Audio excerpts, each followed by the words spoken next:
Welcome back, everyone, or maybe welcome for the very first time. Either way, I am genuinely glad you're here tonight. Get comfortable.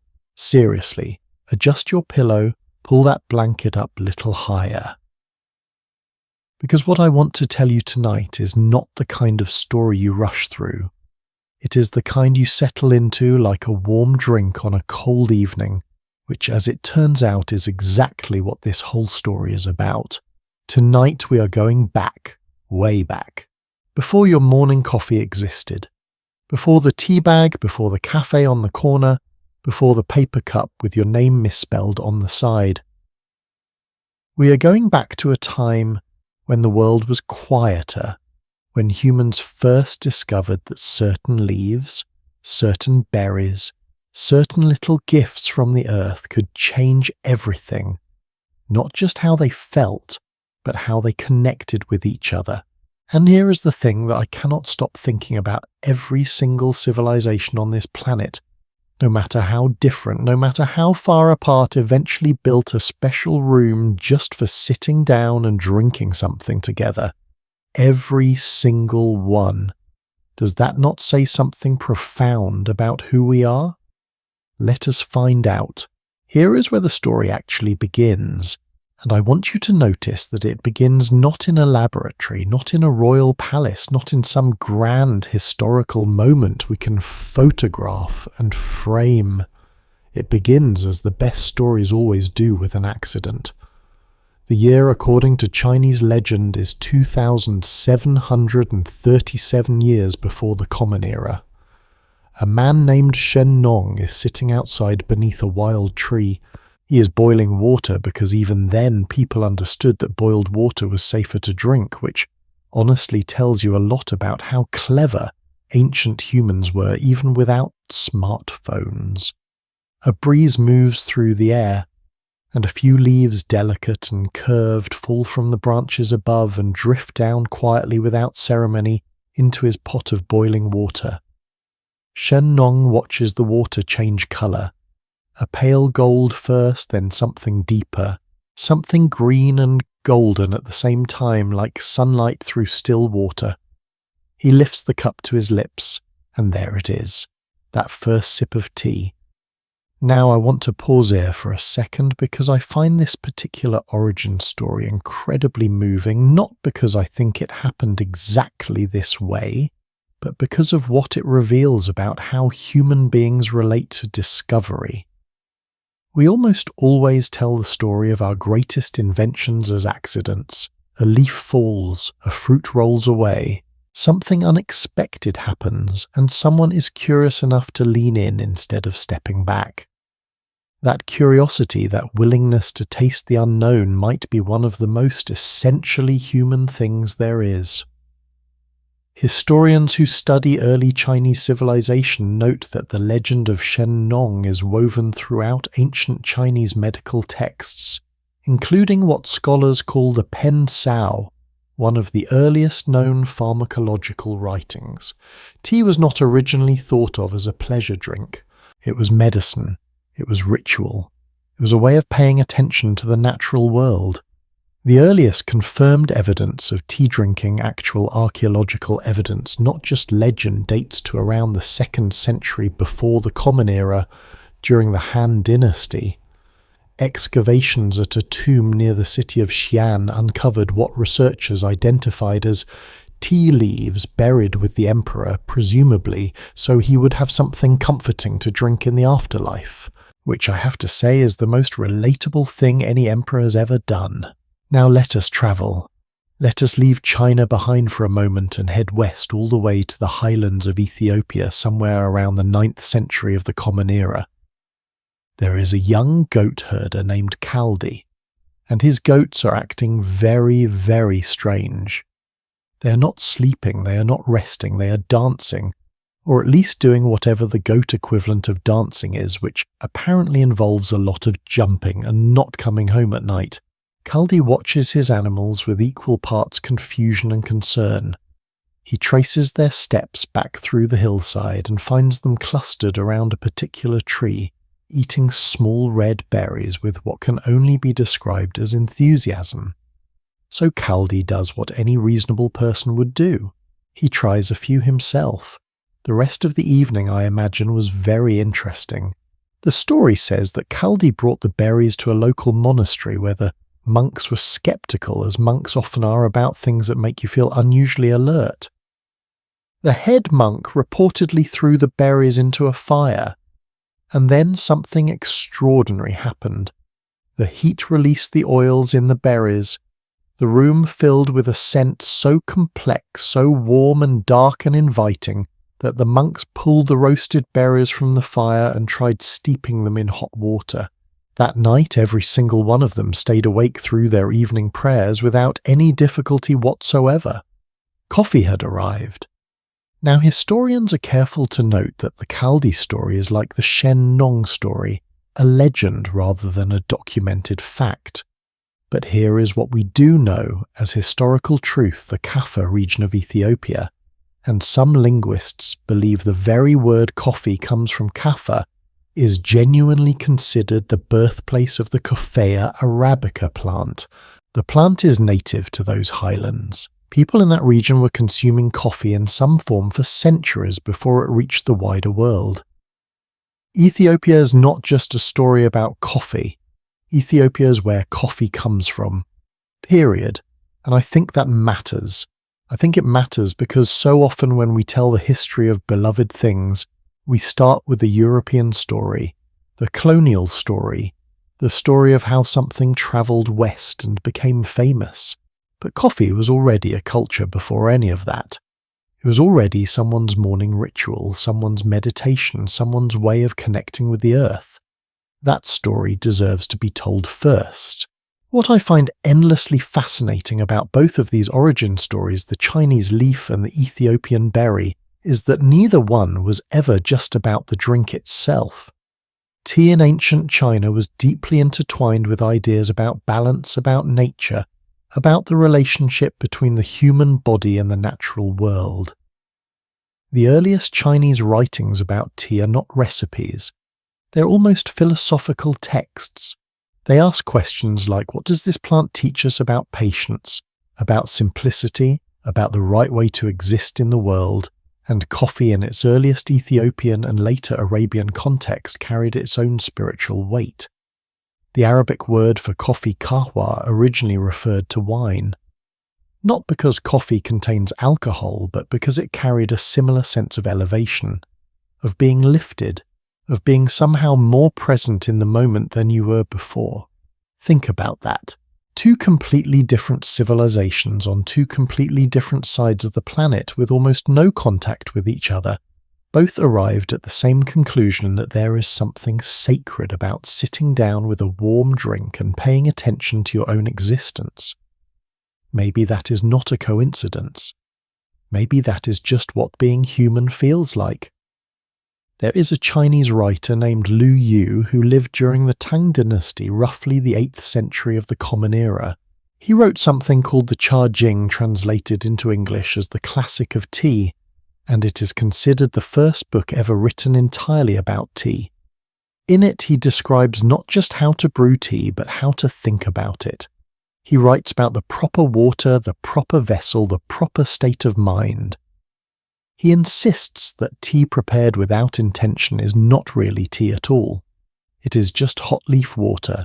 I've read multiple translations of that book, and every time I come back to the same feeling: this man loved tea the way some people love music or poetry, with his whole self, with a kind of reverence that had nothing to do with caffeine and everything to do with meaning. And I think that is where all of this begins. Not with a plant, not with a chemical compound, not with a trade route or an empire or a marketplace. It begins with a human being sitting quietly holding something warm and deciding that this moment, this small, ordinary, utterly unremarkable moment, was worth savouring. That impulse, that need, has never gone away. It just found new rooms to live in. And speaking of rooms, because that is where this story is about to get very interesting, the question worth asking is, when did people stop drinking alone? When did someone first look at a warm drink and think this is better shared? When did the cup become an invitation? The answer to that question is going to take us to a place you might not expect. It is going to take us to the 15th century, to the ancient city of Aden in what is now Yemen, to a group of mystics who stayed awake through the night, not because they were restless, but because they were searching for something. And what they built, what they created almost by accident, the way all the best things seem to get created, was something the world had never seen before. The very first social drinking house. The first room built not for sleeping, not for praying, not for selling anything, but simply for sitting down together and being human. That is what is coming next, and I think you are going to love it. So, Yemen, the 15th century, and a question that sounds almost too simple to be important. What happens when people who are supposed to be sleeping decide they would rather stay awake together? The answer, it turns out, is civilization. But let us slow down, because this part of the story is one that most people have never heard, and I think that is a genuine shame, because it might be the most quietly revolutionary chapter in the entire history of how human beings learn to be social with each other. Not through war, not through politics, not through any grand declaration or royal decree, through a small clay cup passed around in the dark between people who are simply trying to get closer to something they could not quite name. The city of Aden sits at the southern tip of what we now call Yemen, at the edge of the Arabian Sea, where the wind comes off the water and the evenings cool quickly even when the days have been unbearably hot. In the middle of the 15th century, around the 1440s and 1450s, give or take a decade, Aden was a prosperous trading port. Ships moved through it constantly. Goods moved through it. Ideas moved through it. And somewhere in that city, a Sufi scholar named Ali ibn Omar al-Shadili was sitting with his students, trying to solve a problem that every devout person has faced at one point or another. How do you stay awake when your body desperately wants to sleep? Now, I should explain briefly, and I promise I will keep it brief, that the Sufi tradition of Islam places enormous importance on nighttime devotion. There are specific forms of prayer, of chanting, of meditative practice called dhikr, that were meant to be performed in the deep hours of the night when the world was quiet and the mind was supposed to be at its most open. The problem, as any honest person will tell you, is that the deep hours of the night are also the hours when your eyelids feel like they're made of wet sand and every horizontal surface starts to look like a very appealing bed. Al-Shadili had either encountered coffee berries through trade connections from Ethiopia. Remember, Aden was a port city, things arrived from everywhere, or had learned of their properties through some other channel that history has not perfectly preserved. What history has preserved is what he did next. He brewed them. He shared the drink with his students. And the results were, by all accounts, extraordinary. Not just the alertness, not just the practical benefit of being able to complete their prayers without falling asleep face first into the floor. Something else happened in those late-night sessions. The drink seemed to open something. The conversations went longer. The connections went deeper. People said things they had been carrying quietly for a long time. There was, according to records from that era, a sense of warmth in the room that had nothing to do with temperature. One early Arabic writer described coffee as the drink that drives away the shadows. I've been turning that phrase over in my mind for a long time, and I think there is more truth in it than the person who wrote it probably realized. Here is where things get interesting. And I mean genuinely interesting, not interesting in the way your teacher used to say something was interesting before putting you to sleep. The practice spread. Within a generation, coffee had moved from the private devotional spaces of Sufi monasteries into something new, something the world had never quite seen before. By the early 1500s, the city of Mecca had its first dedicated coffeehouses. Cairo followed, then Damascus, then Constantinople, which we now call Istanbul. And these were not simply rooms where you went to get a drink and leave. They were something far more radical than that. Think about the world in 1500 and something. Think about what your social options were depending on who you were. If you were wealthy, you had your private home, your private garden, perhaps a circle of carefully selected guests. If you were a scholar or a religious figure, you had your institution, the mosque, the madrasa, the library. If you were a merchant, you had the marketplace, but the marketplace was transactional. It was not a place you went to think. What did not exist, what had genuinely never existed anywhere in the world, in quite this form, was a place where anyone could walk in off the street, pay a small coin, sit down and be equal. The early kahvekhane, which is the Arabic and later Turkish word for coffee house, and it is a word I want you to hold on to because it is one of the most important words in the history of social life. These spaces had almost no hierarchy. A wealthy merchant and a craftsman working with his hands could sit at the same low table, drink from the same quality of cup, and have a conversation that neither of them would have had anywhere else. The scholar William Euchers, who wrote one of the most comprehensive histories of coffee ever published, described these early coffee houses as places where for the first time social rank was temporarily suspended. The cup was the great equalizer. You did not have to be anyone in particular. You just had to be thirsty. Does that not sound even a little bit like something we're still trying to figure out today? I want to paint you a picture. It is sometime in the 1570s.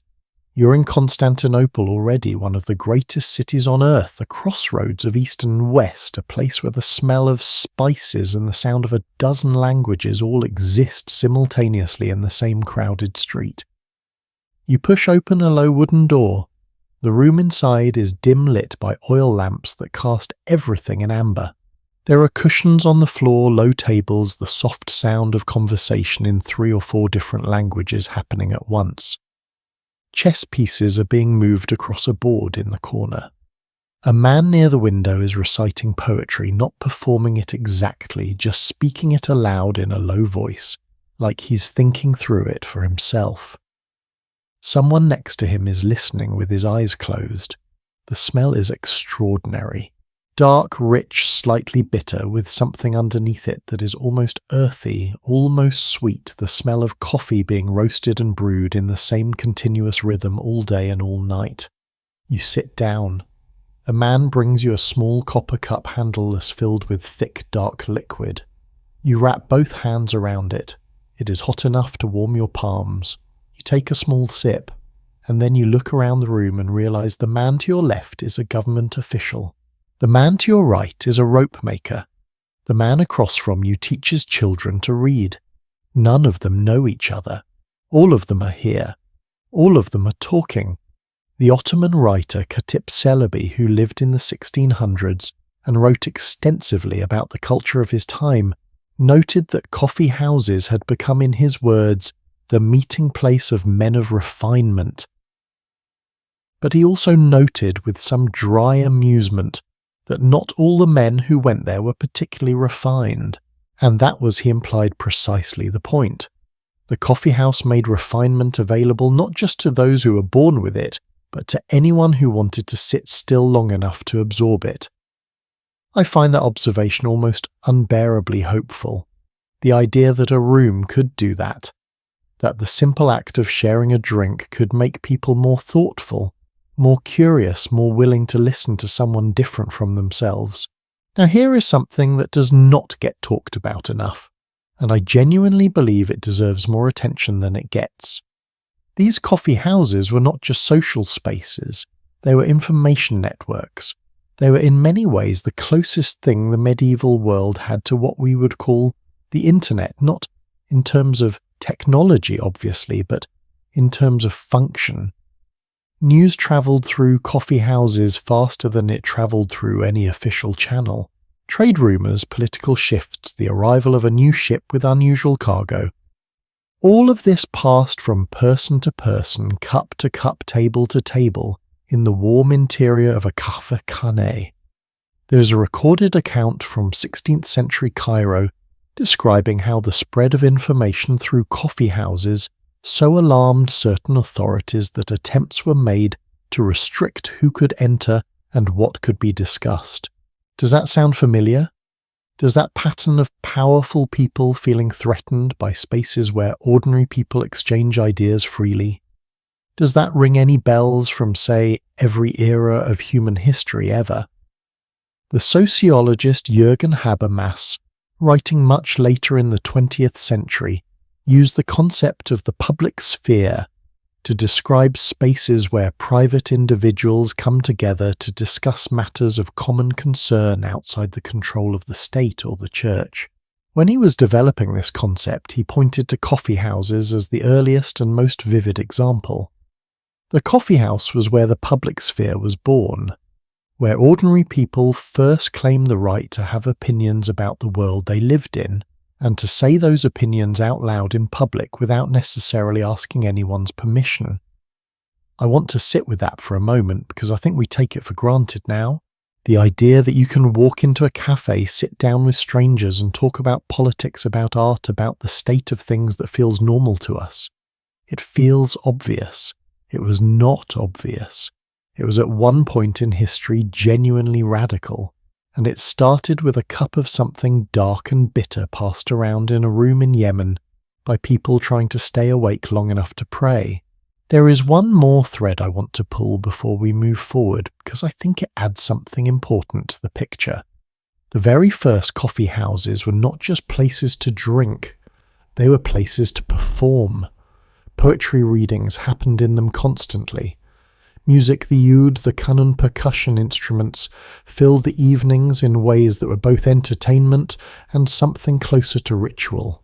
Storytellers, who in the Arab tradition were called hakawati, would hold entire coffee houses spellbound for hours with long, intricate narratives. Some of the stories we now associate with the collection called 1001 Nights Scheherazade Sinbad Ali Baba were almost certainly told and retold and shaped by generations of Hakawati in coffee houses exactly like the ones I have been describing. Think about that lineage for a second. Stories told around a drink in a warm room at night to people who wanted to be carried somewhere else before they went to sleep. Sound familiar?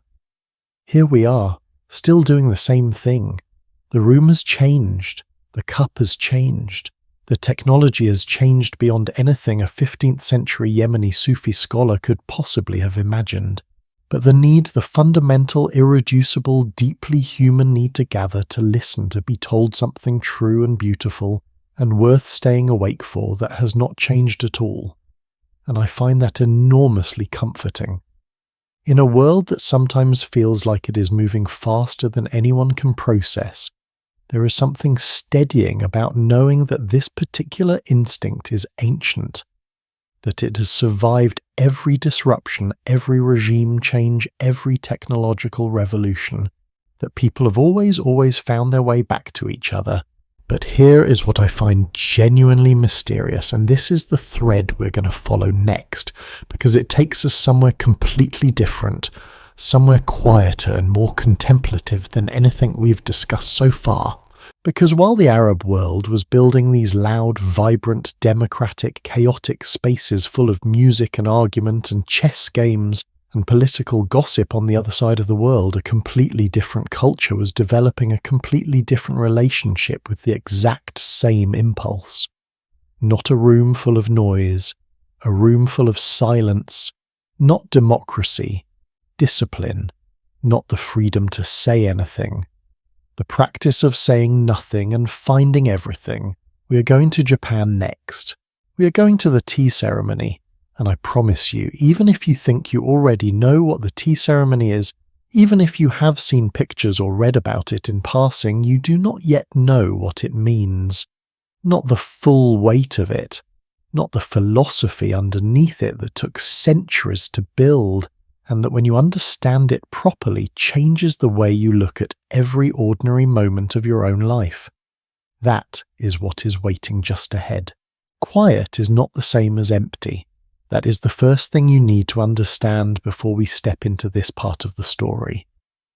Because when most people in the Western world hear the words Japanese tea ceremony, They picture something serene, something photogenic, something that belongs on a calendar or a wellness retreat brochure. They picture stillness, and they think stillness means nothing is happening. But what actually happens inside the Japanese tea ceremony is one of the most philosophically dense, emotionally layered, and quietly subversive things a human being can do. And it all began the way so many extraordinary things begin, with a monk on a boat. The year is 1191. A Japanese Buddhist monk named Eisai has just returned from his second pilgrimage to China, and tucked inside his belongings are something that will change his country in ways he could not possibly have anticipated. Tea seeds. Specifically the seeds of Camellia sinensis, the same plant that had been cultivated and revered in China for centuries. He plants them on Kyushu, the southernmost of Japan's main islands, in soil that, as it turns out, is almost perfectly suited for them. But Eisai does not just bring seeds, he brings a book. He writes it himself, actually, shortly after returning a text called Kissa Yojuki, which translates roughly as drinking tea for health. In it, he argues that tea is not merely a pleasant beverage, but a medicine of profound power capable of harmonizing the body's internal energies and supporting mental clarity in meditation practice. He presents it almost as an offering. Here's something I found on the other side of the sea. Here is something worth paying attention to. The Japanese court and later the Buddhist monasteries scattered across the country paid attention indeed. Now here is where I want you to notice something that I think gets overlooked in most tellings of this history.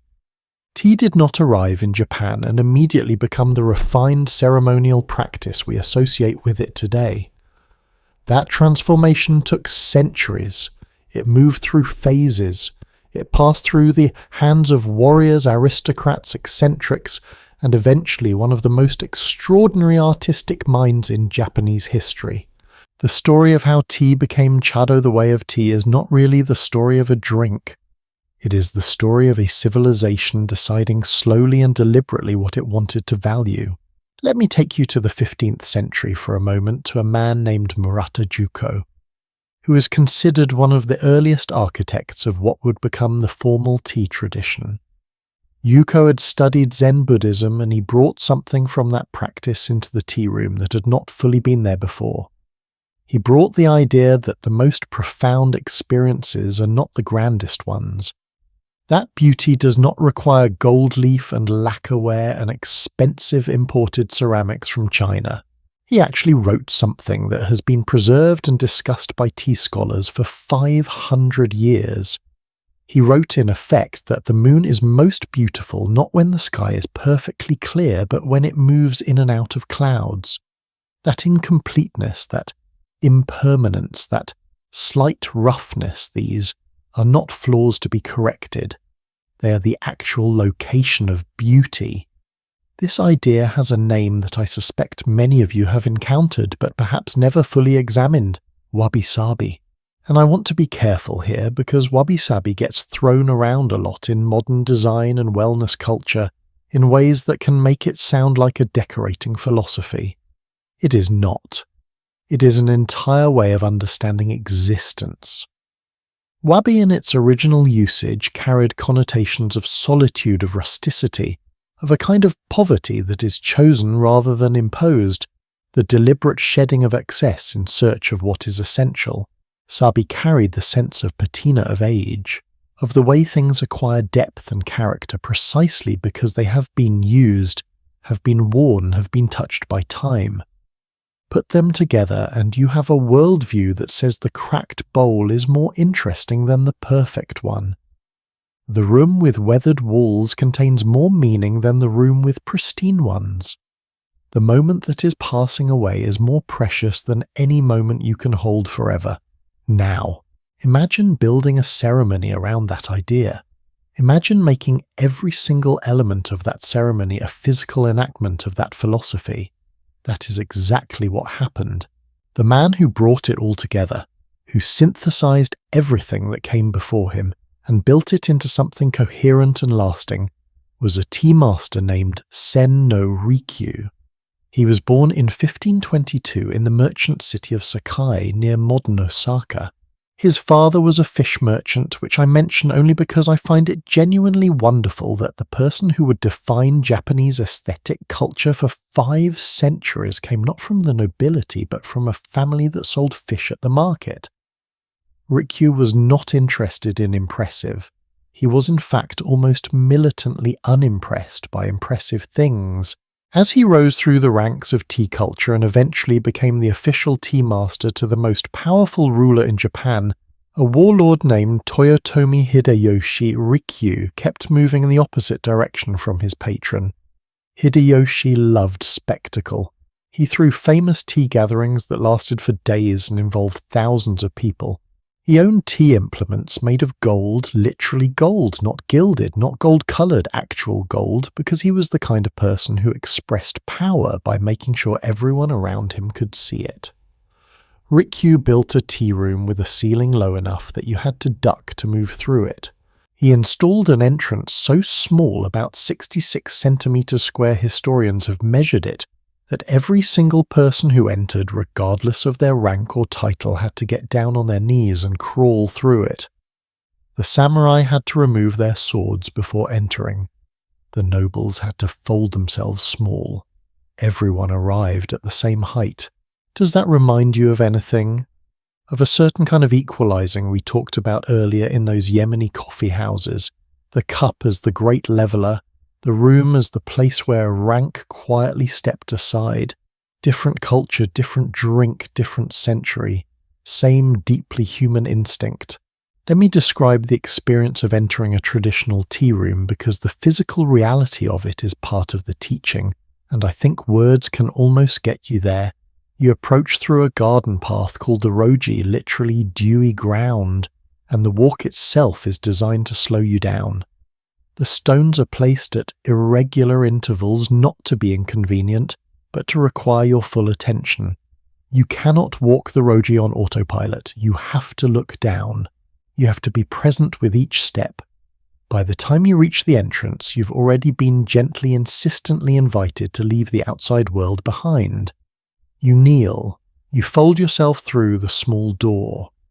Inside the room is small. The standard size Rikyu established was about the area covered by 4.5 tatami mats, which is roughly the size of a large walk-in closet by modern standards.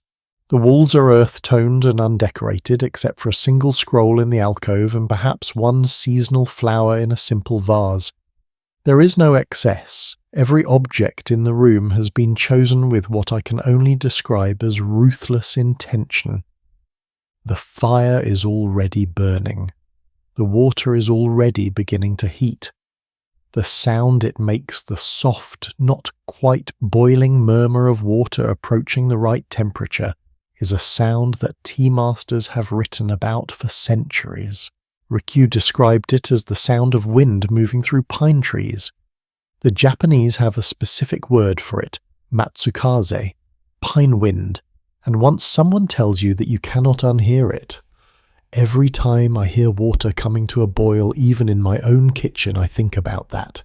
The host, because in a tea ceremony there is always a host and there are always guests, and both roles carry responsibility, begins to prepare the tea with movements that have been practiced so many thousands of times that they no longer require thought. Every gesture is defined. The way the whisk is held, the angle at which the ladle enters the water, the number of turns used to mix the powdered green tea called matcha into a smooth, vivid green froth. Nothing is improvised. Everything is paradoxically also completely alive. And here is the thing that I keep coming back to. The thing I find most astonishing about this entire tradition, it is a performance with no audience. The host is not performing for the guests. The guests are not observing the host. Everyone in the room is equally present, equally attentive, equally responsible for the quality of the moment. The ceremony is a shared act of attention. There is a concept that Rikyu placed at the absolute center of his philosophy. 4 words in Japanese wakeisei jaku: harmony, respect, purity, tranquility. These are not just decorative values, the kind of words you put on a motivational poster and forget about. In Rikyu's framework, they describe an entire orientation toward existence. Harmony, the relationship between people and nature, between host and guest, between this moment and all the moments surrounding it. Respect not the performed kind, not the kind that comes from fear or social obligation, but the genuine recognition that every person in the room contains something worth honouring. Purity, not physical cleanliness, though that matters too, but a kind of clearing away of pretense of ego, of the noisy interior commentary we carry everywhere. Tranquility, the natural result when the first three are genuinely achieved. Not a forced calm, not the absence of feeling, a deep settled quiet that comes from being completely honestly present. I want to ask you something, and I mean this as a real question, not a rhetorical one. When was the last time you were completely present for something? Not photographing it, not thinking about what comes after it, not half listening while also checking something else, but genuinely entirely there. For most of us, the honest answer is uncomfortable, and I think that is exactly why the tea ceremony still resonates, still draws people in, still produces that particular feeling of reverence in people who encounter it for the first time, because it offers very quietly a practice for being a human being who is actually present for their own life. Now, I cannot tell you the story of Sen no Rikyu without telling you how it ends, because it ends in a way that is so dramatic, so unexpected, that if you put it in a film script, your producer would tell you it was too on the nose. Despite being the most respected aesthetic mind in Japan, despite having the ear of the most powerful man in the country, Rikyu eventually fell from favour with Toyotomi Hideyoshi. The exact reasons are still debated by historians, political tensions, a dispute over a wooden statue, perhaps simply the inevitable friction between a man who valued restraint and a patron who valued everything else. In 1591, Hideyoshi ordered Rikyu to take his own life. Rikyu prepared his final tea ceremony. He hosted guests one last time. He performed every gesture with the same quiet precision he had practiced for decades. He gave his implements away as farewell gifts, keeping only the bowl from which he himself had drunk, which he then destroyed, saying it had been touched by lips that were about to depart this world and should not be used again. His last poem, written in those final hours, described the sword he held as something he'd carried within himself all his life, waiting for this moment, that a man whose entire life was dedicated to the quietest possible form of beauty should face his end with such composure it says something I am not sure I have the words for, about what practice actually builds inside a person, about what all those years of silence and attention and presence actually produce. The tradition he left behind did not die with him. His descendants continued his school called the Urasenki lineage, which still exists today in Kyoto and has actively taught Chado to practitioners around the world for over 400 years. There are an estimated 5 million people currently practicing the tea ceremony in Japan alone, and hundreds of thousands more across the globe. 5 million people, setting aside the noise, crawling through a small door, listening to water that sounds like wind in pine trees, being deliberately, stubbornly, beautifully present. I find that remarkable. I find it hopeful in a way that is hard to articulate precisely, but that has something to do with the persistence of quiet things in a loud world. Some practices survive not because they are dominant, but because they are necessary. Because somewhere inside the human creature, beneath the noise and the speed and the relentless forward motion, there is a part of us that still needs to sit still and hold something warm and simply be here. But here is where the story takes a sharp and startling turn. Because while Japan was building this architecture of silence and intention around the act of drinking on the other side of the world, certain governments were doing something very different with both tea and coffee. Something that tells you a great deal about how powerful these drinks actually were, and how frightened certain people in authority became. when they looked at a simple cup and saw not comfort, not ceremony, not philosophy, but something that looked unmistakably like a threat. That chapter is darker, stranger, and honestly more surprising than almost anything else in this story. And it is exactly where we're headed next. Picture the most powerful person you can think of. A king, a sultan, a governor, a pope. Now picture that person sitting across from a small ceramic cup filled with dark liquid, looking at it the way you might look at something you cannot quite figure out. Something that seems harmless on the surface but somehow inexplicably makes you nervous. That is the image I want you to hold as we step into this part of the story.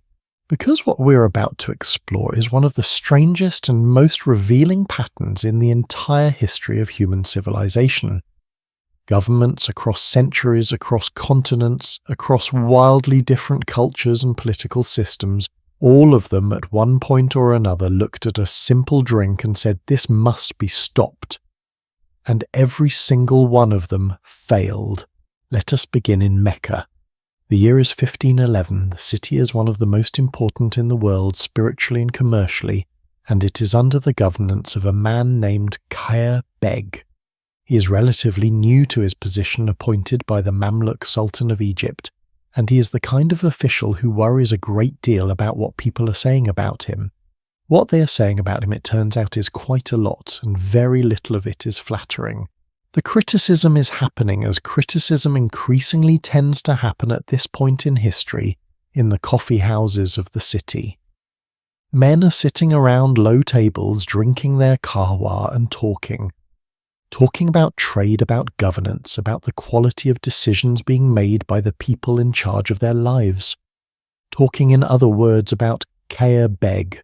So Kaya Beg does what insecure authority figures throughout history have always done when they discover that people are speaking freely about them. He convenes a council. He brings together legal scholars and medical experts. He asks them with what I imagine was barely concealed anxiety, dressed up as civic concern, whether coffee might be harmful, whether it might in fact be prohibited under religious law. The scholars deliberated. Some argued one way, some argued another. The medical experts raised concerns about coffee's stimulating effects, whether something that altered your mental state so noticeably might be categorized alongside other substances that Islamic law restricted. It was, to put it mildly, a stretch, but Kaya Beg needed a verdict, and a verdict was produced. Coffee houses in Mecca were ordered closed. The stocks of coffee beans in the city were reportedly gathered and burned in the streets. The ban lasted less than a year. The Mamluk Sultan himself, when he heard about it from Cairo, was reportedly furious because he enjoyed coffee enormously and saw no reason whatsoever to give it up. Kaya Beg was reprimanded.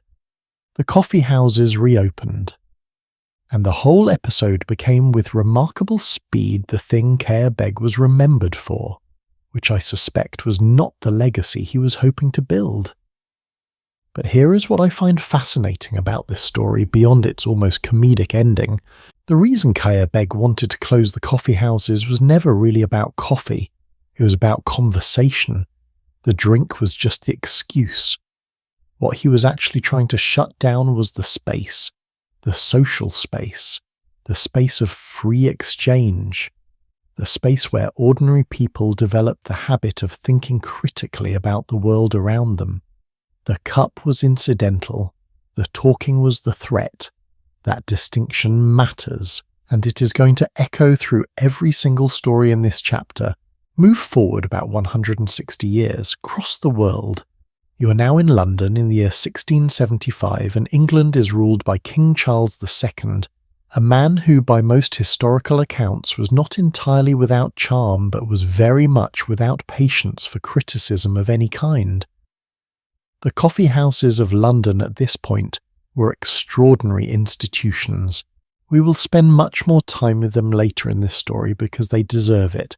But for now, the important thing to know is that by the 1670s there were somewhere between 2,000 and 3,000 coffee houses operating in London alone, which for a city of around 500,000 people at the time is a remarkable density.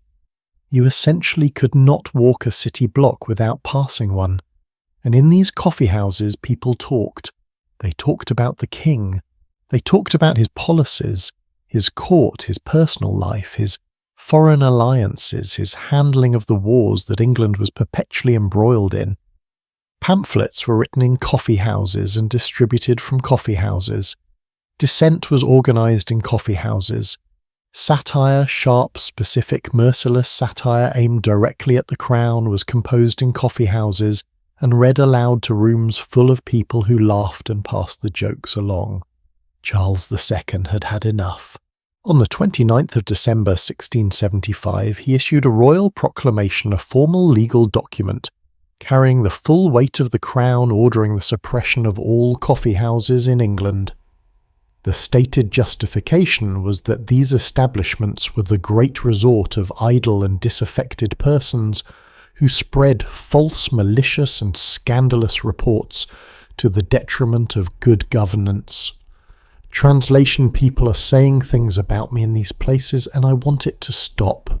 The proclamation was set to take effect on the 10th of January 1676.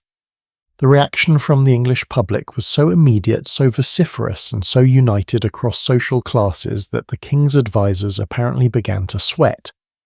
Petitions flooded in. Coffee sellers who had significant commercial interests at stake organised collectively. But more than the commercial objections, and this is the part that genuinely moves me, ordinary citizens pushed back on the grounds that the coffee house was theirs, that it was a public space, that it served a public function, that the free exchange of information and opinion that happened inside it was not a luxury or a privilege, but something closer to a right. Charles II withdrew the proclamation 11 days after issuing it. Before it ever came into effect, the coffeehouses stayed open, and the king, who had attempted to silence public discourse with a royal decree, found himself instead having produced one of the earliest and most vivid demonstrations in English history that certain freedoms, once people have tasted them, become very, very difficult to take away. Can I just say, and this is entirely my personal opinion, that there is something genuinely thrilling about that. About the fact that 11 days was all it took, that the collective resistance to losing a place of free conversation happened so fast and was so overwhelming that even a king backed down. We tend to think of civil liberties as things that were slowly built over centuries through formal legal processes, and that is true. But sometimes they were also defended fiercely and successfully over a cup of coffee in 11 days. Not every attempt at suppression ended quite so peacefully. In the Ottoman Empire under the reign of Sultan Murad IV, who ruled from 1623 to 1640, the approach to coffee houses was considerably less negotiable than a royal proclamation that could be walked back under pressure. Murad IV was, by the historical record, one of the most forceful rulers the Ottoman Empire ever produced, a man who led his armies personally into battle and who approached the question of social order with what might be charitably described as zero tolerance. He banned coffee houses, he banned tobacco. He issued these prohibitions with the kind of seriousness that left absolutely no ambiguity about the consequences of non-compliance. Contemporary accounts describe him travelling through the streets of Constantinople at night in disguise, checking whether his edicts were being observed and dealing with violations on the spot with a directness that made Kaya Beg's bean burning look gentle by comparison. And yet, even under these conditions as serious and dangerous as one could imagine, people found ways to keep meeting, to keep drinking. The coffee culture of the Ottoman Empire did not disappear under Murad IV. It went underground, adapted, found smaller spaces and quieter hours, and waited. When Murad died in 1640, it resurfaced. The coffee houses came back. Within a generation, Constantinople had more of them than ever. I think about this a lot, actually. The persistence of the impulse to gather, the fact that even genuine physical risk was not enough to extinguish the human need to sit together in a room and think out loud. What does that tell us? It tells us, I believe, that the coffee house was meeting a need so fundamental that it could not simply be legislated out of existence. You can close a building. You cannot close the need that building was filling. Now here is my favourite story in this entire chapter because it involves a pope, a cup of coffee, and one of the most delightfully pragmatic decisions in the history of religious authority. By the late 1500s, coffee had begun arriving in Europe in significant quantities carried by traders and travellers who had encountered it in the Ottoman world. It landed first in Venice, then spread gradually northward and westward, and as it spread, it brought with it a controversy that seems almost impossibly quaint from our vantage point today. Certain advisers to Pope Clement VIII, the pontiff who held that position from 1592 to 1605, argued that coffee should be condemned. Their reasoning was essentially that it was a Muslim drink that it had emerged from and was associated with the Islamic world, and that good Christians should not be drinking the beverage of, as they put it, the infidel. They petitioned the Pope to formally prohibit it. The Pope, to his considerable credit, decided that before issuing any kind of prohibition, he should actually try the thing he was being asked to condemn. He tasted it. The exact words attributed to him vary across historical retellings, but the essence of what he reportedly said was this, that it would be a genuine shame to allow the devil to have exclusive possession of something so delicious. He not only refused to ban it, he gave it what amounted to a papal blessing, declaring it a perfectly acceptable Christian drink. I genuinely love this story, not because it is funny though it is, but because of what it reveals about the nature of prejudice and the simple power of direct experience. An entire theological argument was built on the assumption that coffee was foreign, dangerous other, and it was defeated completely and permanently by one man deciding to find out for himself. Sometimes, the most radical thing you can do is simply try the thing you have been told to fear. There are other banning stories. Sweden tried to prohibit coffee not once but 5 separate times across the 1700s, with results that will surprise absolutely no one. Prussia's Frederick the Great issued pamphlets arguing that coffee was economically harmful to Germany and that beer was a far superior morning beverage, which is a sentence I have read many times and still find slightly surreal. Coffee won that argument too, but here is the pattern I want you to carry forward. Every single attempt to ban these drinks in Mecca, in London, in Constantinople, in Rome, in Sweden, in Prussia failed. Not because the authorities were incompetent, though some of them were.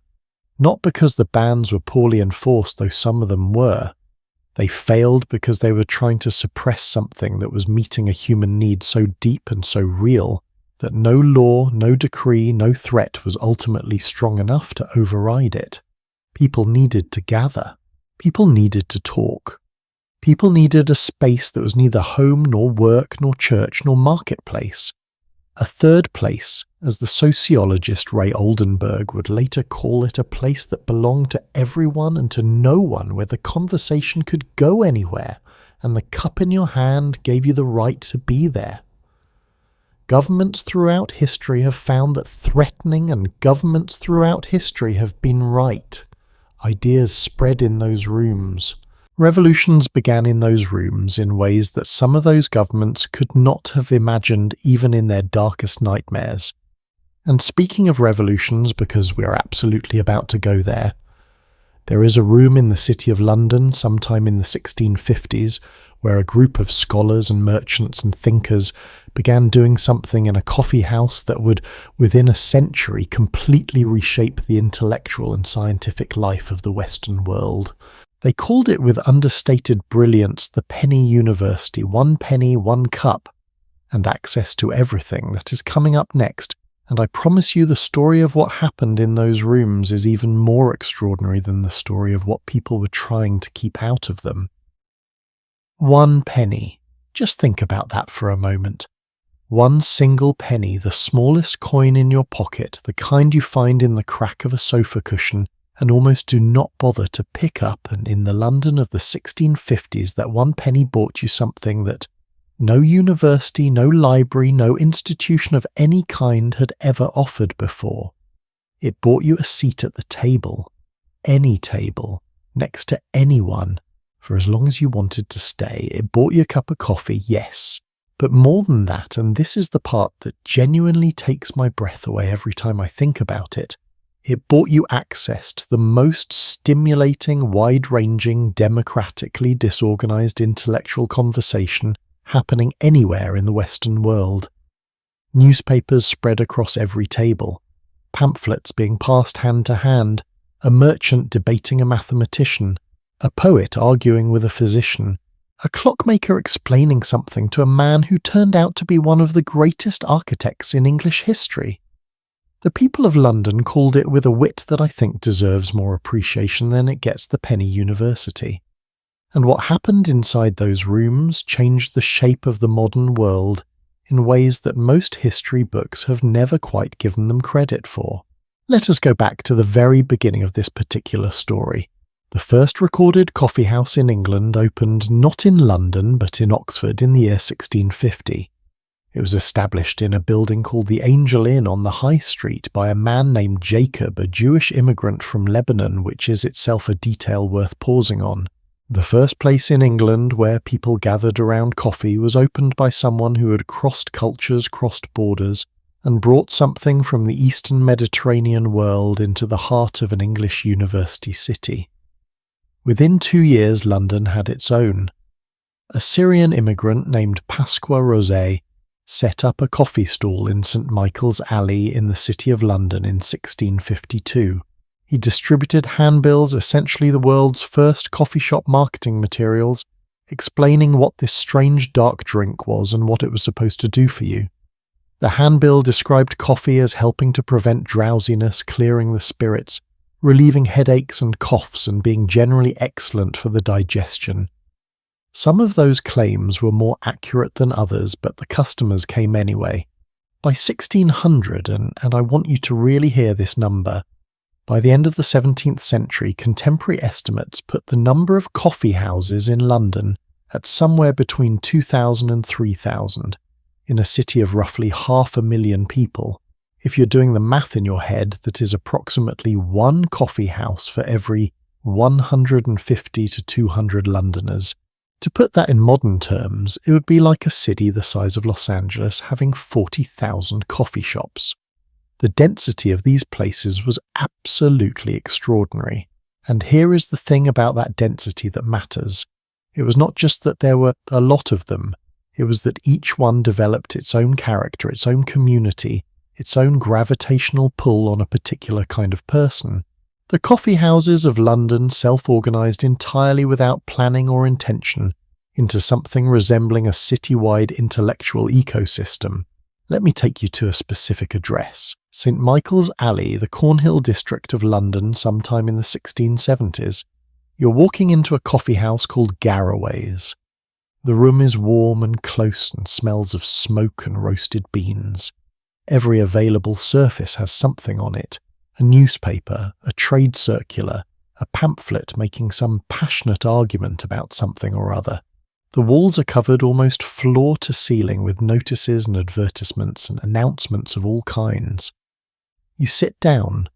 The man next to you is reading a sheet that lists current prices for goods arriving from the colonies. The man across from you is a ship captain explaining to 2 merchants where he expects to be in 3 months and what cargo he expects to carry. In the corner, someone is writing very quickly in a small notebook, and from the way he keeps glancing up at the conversations around him, you suspect he is a journalist of some kind, though the word journalist has not quite been invented yet, so perhaps you think of him as a man who writes things down. This is where the modern economy was being invented. Not in boardrooms, not in government offices, not in any formal institution, in a coffee house, at a table with a cup of something hot between people who needed to exchange information and had found organically a place where information was always flowing.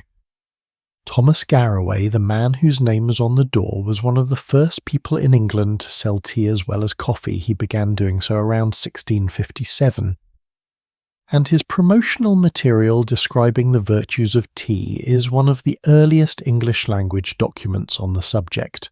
But beyond beverages, Garraway's became one of the first places in England where auctions were held, where goods and property and eventually financial instruments were sold to the highest bidder in a public setting. The rules of transparent competitive pricing that we now take completely for granted in modern markets, those rules were being developed informally, experimentally, in rooms like this one. A few streets away, there was another coffee house that I want to spend some real time with because its story is almost too good to be true and yet is completely documentably true.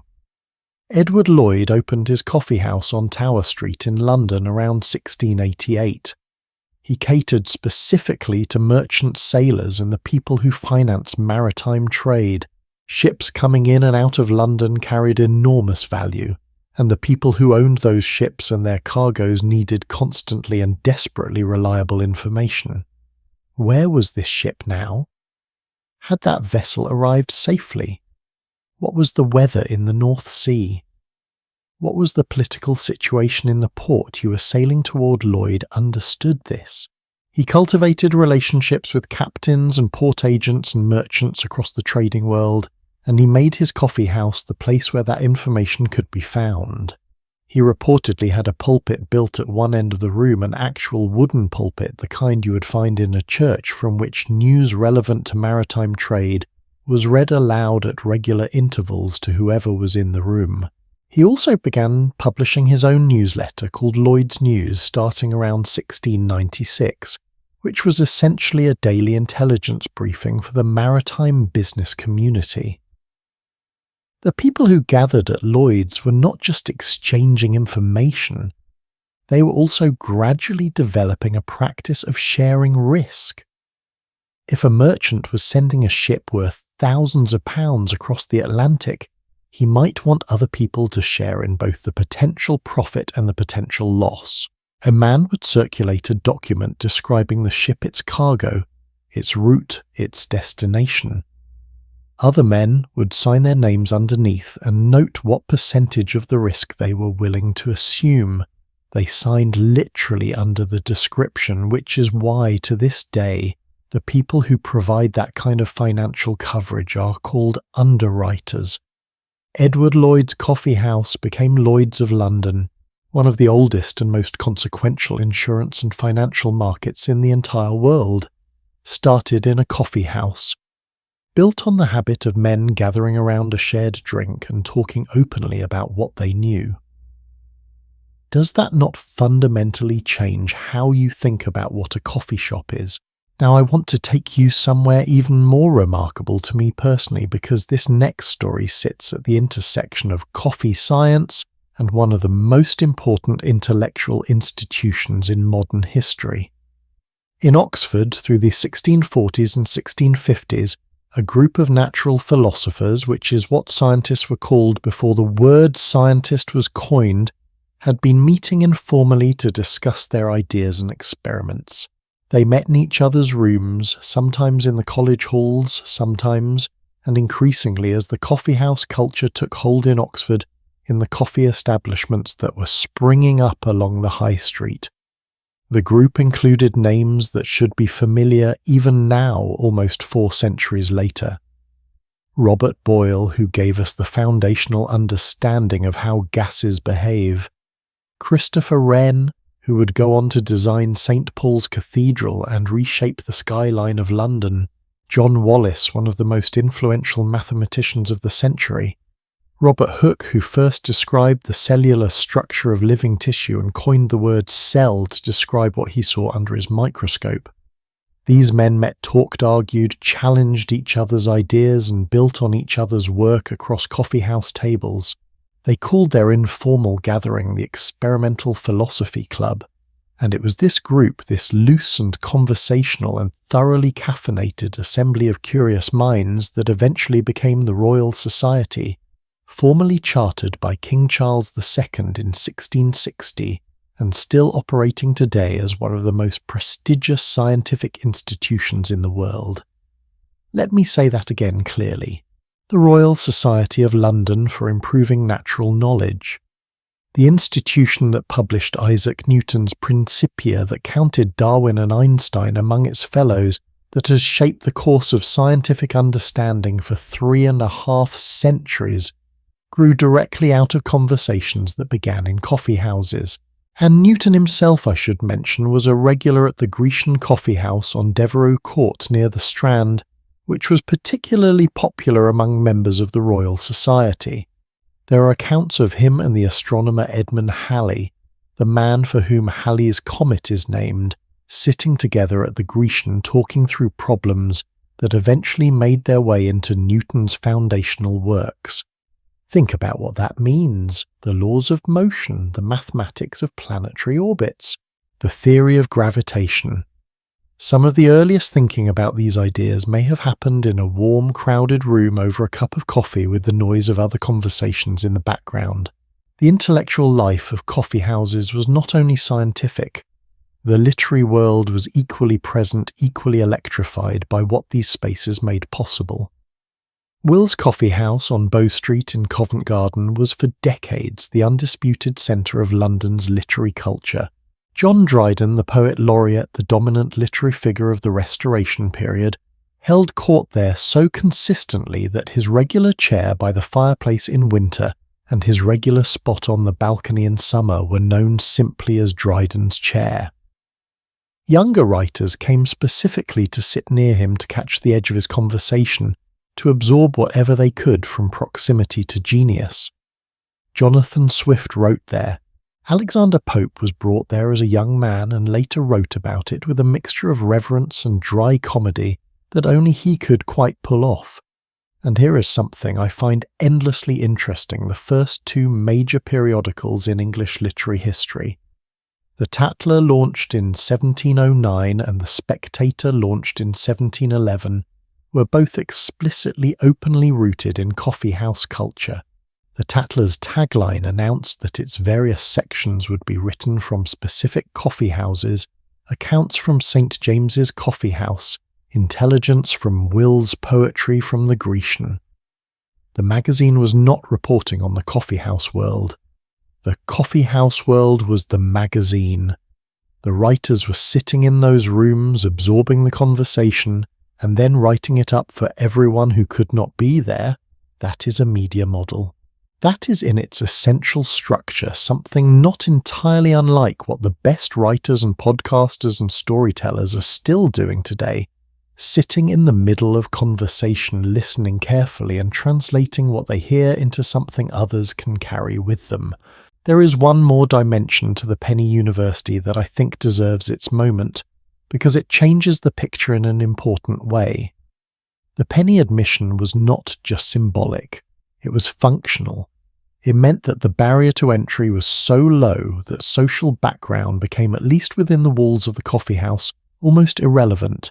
A university education in England at this time was available only to men of means. Oxford and Cambridge were expensive, exclusive and limited to members of the established church. The great libraries were private. The learned societies met in private homes. But the coffee house was open.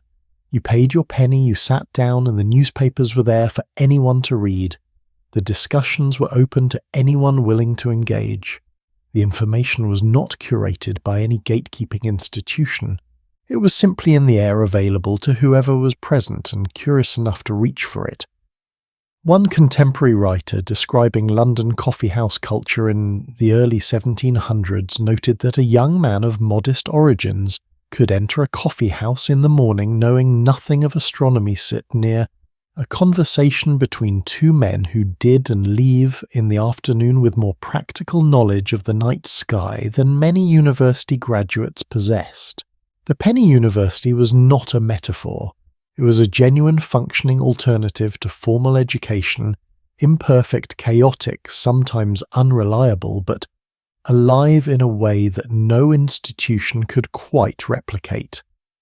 And yet, for all that vitality, for all that science and literature and financial innovation and democratic conversation, the coffee house world of London was in one very significant way deeply and deliberately incomplete, because there was an entire half of the population that these rooms were not built for.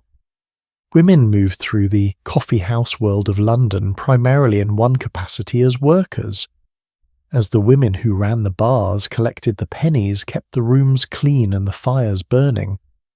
Not as the intellectuals, not as the merchants, not as the people whose ideas got discussed. That exclusion produced consequences. It produced anger. It produced, in fact, a remarkable document from the year 1674 that is both hilarious and heartbreaking in equal measure, and that raises questions about access and belonging, and who gets to be part of the conversation that are, if I am being completely honest, not entirely resolved even today. That document is coming next, and the story behind it is going to make you feel things you probably did not expect to feel in a section about tea and coffee. There is a plant growing right now in the hills of Darjeeling, India, delicate, bright green, reaching toward a cool mountain fog that exists in that exact location because of one of the most audacious acts of industrial espionage in the history of the world. A man travelling in disguise, a country's most closely guarded secret, and underneath all of it a demand so enormous, so insatiable, so deeply embedded in the daily life of an entire nation that an empire was willing to do almost anything to satisfy it. That plant is a tea plant, and the empire was Britain. And the story of how those two things came to be connected is one of the most consequential and honestly one of the most morally complicated stories that a cup of tea has ever contained. Let us set the scene properly because context matters enormously here. By the early 1700s, Britain had developed what can only be described as a national addiction to tea, not a preference, not a habit. An addiction in the fullest sense of the word, a dependency so deep and so structurally embedded in British life that it affected everything from the daily rhythms of ordinary households to the highest levels of government policy to the balance of trade between two of the largest economies on earth. The numbers tell part of the story. In 1678, Britain imported just under £5,000 of tea from China. By 1750, that number had grown to around £4 million per year. By 1800, it was approaching £23 million annually, and those are just the official figures historians estimate that smuggled tea, which avoided the very high import duties of the period, may have equalled or exceeded the legal trade for much of the 18th century. Think about what that growth curve represents. In roughly 120 years, tea consumption in Britain increased by something close to 4,600%. There is no other consumer product in British history that followed anything like that trajectory. Tea had not simply become popular, it had become in the most literal sense essential. By the mid-18th century, working-class families in Britain were spending a significant portion of their income on tea and sugar, sometimes more than they spent on bread. The question that this raises, and it is a question that troubled British economists and politicians deeply throughout the 18th century, is where was all that money going? The answer was China, specifically to the merchants and officials of the Qing dynasty, who controlled the tea trade through a tightly regulated system in the port city of Canton, which we now call Guangzhou. And the Qing dynasty, for all its willingness to sell tea to the British, had very little interest in buying anything back. Chinese officials famously communicated to European traders that China had everything it needed and required nothing from the outside world. The trade was in the language of economics deeply imbalanced. Silver flowed out of Britain and into China in quantities that began to seriously concern the British government. The British East India Company, that extraordinary, terrifying, almost incomprehensible entity that was simultaneously a trading company, a military force and the de facto government of large parts of Asia, had been searching for a solution to this problem for decades. They needed something they could sell to China in large enough quantities to balance the books, something the Chinese market would absorb. They found it, and the thing they found was not a product anyone should be proud of. I want to handle this part of the story with care because it deserves care. What the British East India Company discovered, or more precisely what they deliberately engineered, was a market for opium in China. Opium grown in Bengal, which the company controlled, shipped into China in vast quantities through networks of smugglers and corrupt officials exchanged for silver, and that silver then used to purchase the tea that Britain could not stop consuming. The trade grew with horrifying speed. In 1729, China imported around 200 chests of opium through this channel. By 1838, that number had grown to approximately 40,000 chests per year containing millions of pounds of the drug. The human consequences inside China were devastating. By the 1830s, historians estimate that somewhere between 2 and 12 million Chinese people had developed serious dependency on opium, with the actual number likely at the higher end of that range in affected regions. The Chinese imperial government was not passive about this. Commissioner Lin Zexu, appointed in 1838 to address the crisis, wrote a letter directly to Queen Victoria, a letter that is in its quiet, reasoned moral clarity one of the most remarkable diplomatic documents of the 19th century. He asked her essentially how Britain could justify destroying Chinese lives with the substance that Britain itself refused to allow sold domestically. He confiscated and destroyed over 1 million kilograms of opium held by British merchants. Britain's response was military. The First Opium War from 1839 to 1842 ended with China ceding Hong Kong to Britain and opening 5 additional ports to British trade. The Second Opium War, from 1856 to 1860, opened China further still. 2 wars fought explicitly to preserve Britain's right to sell an addictive substance to another country's population, so that Britain could continue to afford its tea. I've thought about how to frame this for a long time, and I keep coming back to the same honest conclusion. This is one of the most morally indefensible episodes in the history of global trade, and it sits directly underneath the most ordinary, comforting, seemingly innocent ritual in British daily life. Every cup of tea that a British family drank through the 18th and 19th centuries was at some remove connected to this. That is not comfortable to sit with, but I think it is important to sit with it. And yet, and this is where the story takes one of its stranger turns, even while the opium trade was at its height, Britain was already quietly pursuing another solution to its tea dependency. A solution that involved a botanist, a disguise, and one of the greatest acts of horticultural theft in recorded history. The British had long been aware that China's monopoly on tea was in an important sense artificial. The tea plant was after all just a plant. If you had the seeds, and if you understood how to cultivate and process them, you could theoretically grow tea anywhere the climate was suitable. The problem was that China guarded its tea knowledge with extraordinary care. For centuries, Chinese authorities had maintained that tea plants could only grow in China and had actively prevented the export of viable seeds or any detailed knowledge of tea cultivation and processing techniques. Foreign traders in Canton were not permitted to travel inland. The actual tea gardens were invisible to the outside world. Enter Robert Fortune, a Scottish botanist employed by the British East India Company, with a mission that his employers framed in the blandest possible bureaucratic language: travel to China and collect tea plants and seeds for transplanting to British-controlled territories in India.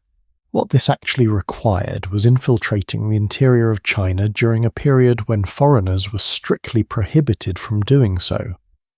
Fortune's solution was to shave the front of his head in the Qing dynasty style, wear Chinese clothing, grow out his hair into a queue at the back, learn enough Mandarin to manage basic interactions, and travel through the tea-growing regions of Fujian and Zhejiang provinces as a Chinese merchant. He made the journey twice. The first in 1848 and 1849 took him to the great green tea gardens of Zhejiang. The second in 1851 into the black tea regions. He collected thousands of plants and seeds, but more importantly, and this is the detail that I find most extraordinary, he identified and hired actual Chinese tea workers, men with genuine expertise in cultivation and processing, and persuaded them to travel with him to India to establish the new plantations there. He also, during these journeys, solved a mystery that had puzzled Western botanists for years. Green tea and black tea had long been thought to come from two different species of plant. Fortune discovered they came from the same plant entirely. The difference was entirely in how the leaves were processed after picking. One of the foundational assumptions of Western tea knowledge was simply wrong, and it took a man travelling in disguise through the Chinese countryside to correct it. By the early 1850s, the Assam region of northeastern India, where a native tea plant had actually been discovered growing wild in the 1830s, though this had been largely overlooked for years, was being developed into one of the largest tea-growing regions in the world. Darjeeling, in the foothills of the Himalayan mountains, was planted with Fortune's seeds and cultivated by workers trained in Chinese methods. Within a generation, India had overtaken China as Britain's primary source of tea. By 1900, Indian and Ceylonese tea Ceylon being present-day Sri Lanka, whose own plantation industry had expanded dramatically after coffee blight devastated its previous crop in the 1860s and 1870s, accounted for the vast majority of British tea imports. Now here is the dimension of this story that I do not think gets discussed enough when people talk about Darjeeling and Assam and the romance of Indian tea. The plantations that produced this tea were built on labour systems that were in many respects exploitative, to a degree that should be part of every conversation about where tea comes from. In Assam, particularly, a system of indentured labour developed through the latter half of the 19th century that bound workers to plantations under contracts they often did not fully understand, in conditions that independent investigators and journalists of the era described in deeply troubling terms. Workers were transported from distant parts of India under false promises, housed in conditions far below what had been advertised paid wages that barely covered survival and legally prevented from leaving the plantation before their contracts expired. This is not ancient history shrouded in uncertainty. It is documented, reported, debated in the British press, at the time investigated by parliamentary committees. The people who ran these plantations knew what the conditions were. The people who bought the tea knew at some level that questions existed. And the tea kept being sold, the cups kept being poured, the comfortable ritual kept rolling forward. I raise this not to make anyone feel guilty for enjoying their morning tea. I raise it because I genuinely believe that knowing where things come from, really knowing, including the uncomfortable parts, is part of what it means to be an honest, thoughtful person in the world. A cup of tea is not just a cup of tea. It is a node in a network of decisions and histories that stretches back centuries and around the globe. And the more we understand about that network, the better equipped we are to make choices that honour it. Here is what strikes me most, sitting with all of this, turning it over in my mind. A leaf fell into a pot of boiling water in a Chinese legend thousands of years ago, and what it eventually set in motion was empires rising and falling, wars being fought, continents being reshaped, millions of lives being altered beyond recognition, all in service of a drink that, when you hold a warm cup of it in your hands on a quiet evening, feels like the most peaceful thing in the world. There is something in that contradiction worth thinking about. The gap between what something feels like when you hold it and what it costs to get to your hands. But now I want to take you somewhere that flips the entire story on its head, Because while Britain was building an empire on tea, while it was fighting wars and stealing secrets and moving mountains to keep its cups filled, a group of people on the other side of the Atlantic Ocean was about to make the most dramatic political statement in the history of any beverage ever consumed by human beings. 342 chests, a cold December night, a harbour, and the birth of a nation that chose coffee over tea not because of taste, but because of something much larger than taste. That story is right around the corner. December the 16th, 1773. The night air over Boston Harbour is cold enough to see your breath. A group of men, somewhere between 100 and 116 of them, depending on which historical account you read, have gathered at the Old South Meeting House earlier in the evening. The meeting has been tense. Samuel Adams, one of the most skilled political agitators of his generation, has just addressed the crowd. The Royal Governor of Massachusetts has refused for the third time to allow 3 ships carrying British East India Company tea to leave the harbour without paying the required taxes. The mood in the room has shifted from frustration to something harder, something that has been building for years and has finally found its moment. Adams reportedly says something to the crowd. The exact words are disputed, but the effect is not. The meeting dissolves. Men move toward the harbour. Some of them are carrying hatchets. By the time the night is over, 342 chests of tea containing approximately £92,000 of the stuff, worth somewhere between 10,000 and 18,000 British pounds at the time, which translates to roughly $1.5 to $2 million in today's terms, have been opened and emptied into Boston Harbour. It took about 3 hours. The men worked quickly and by most accounts in almost complete silence, and with that silence a nation chose its drink. To understand why the Boston Tea Party matters beyond the dramatic image of tea chests hitting cold water, you have to understand what tea represented to the American colonists in 1773. And to understand that you have to go back slightly further, because the story did not begin with that December night. It began with a piece of legislation passed by the British Parliament in 1767 called the Townshend Acts. The Townshend Acts imposed import duties on a range of goods coming into the American colonies, including glass paint paper and tea. The colonists' objection was not simply that they were being taxed. It was the specific nature of the taxation taxes imposed by a parliament in which they had no representation.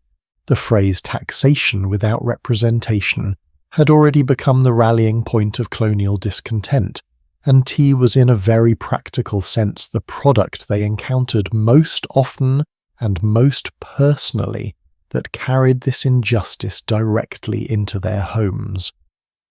When you poured a cup of tea, you were in a small but tangible way participating in a system that said you did not have the same rights as a person living in Britain. Every cup was a small capitulation. Every purchase was to the more politically conscious colonists a kind of consent to a relationship they found fundamentally unjust. The East India Company's involvement made things more complicated still. By 1773, the company was in serious financial trouble, and the British government passed the Tea Act specifically to help it, allowing the company to sell tea directly to the colonies, bypassing the colonial merchants who had previously been the middlemen. The tea would actually be cheaper than it had been before, and that paradoxically made some colonists more angry rather than less. Because the cheaper tea was a trap, as the politically astute among them recognized immediately. If the colonists accepted the cheaper tea, they were implicitly accepting Parliament's right to tax them. They were trading a principle for a bargain, and some of them, to their lasting credit, were not willing to make that trade. The Boston Tea Party was not historically speaking a spontaneous act of outrage. It was planned, organized, and executed with remarkable discipline by a group called the Sons of Liberty, many of whom had connections to a particular establishment in Boston. that I think deserves more attention than it usually gets. The Green Dragon Tavern on Union Street in Boston has been called by some historians the headquarters of the American Revolution. It was a gathering place for the Sons of Liberty, for Freemasons, for the political organizers who were building the intellectual and practical infrastructure of colonial resistance.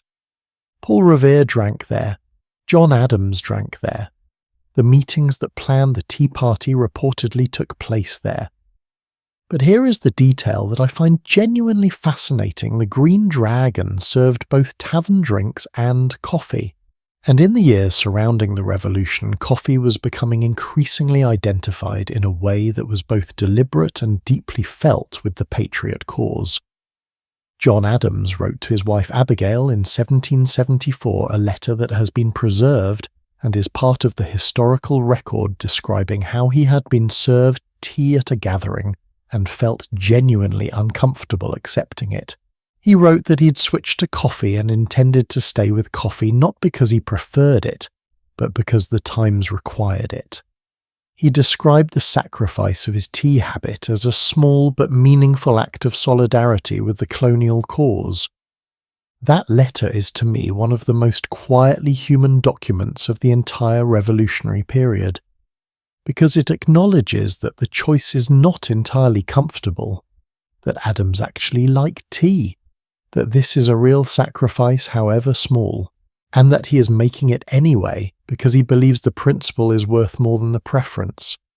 Think about the last time you gave something up, something you genuinely enjoyed because of what it represented, because of what continuing to consume it would have said about you. That is not an abstract political calculation. That is character, and it was being exercised in small kitchens and meeting rooms across colonial America, one cup at a time. The shift from tea to coffee in American culture was not instantaneous. It was gradual, uneven, contested. Many colonists continued drinking tea throughout the Revolutionary period. It was, after all, deeply embedded in daily life. But the cultural pressure was real, and it moved in one direction.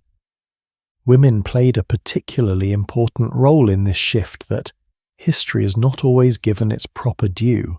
The Edenton Tea Party of October 1774, less famous than the Boston event, but arguably more remarkable in one important respect, was an organised boycott of British goods, including tea signed by 51 women in Edenton, North Carolina. They published a formal declaration of their intention to stop drinking British tea and to use their domestic purchasing power in service of colonial resistance. This was radical in a way that needs to be understood in its full context. Women in colonial America had no formal political rights.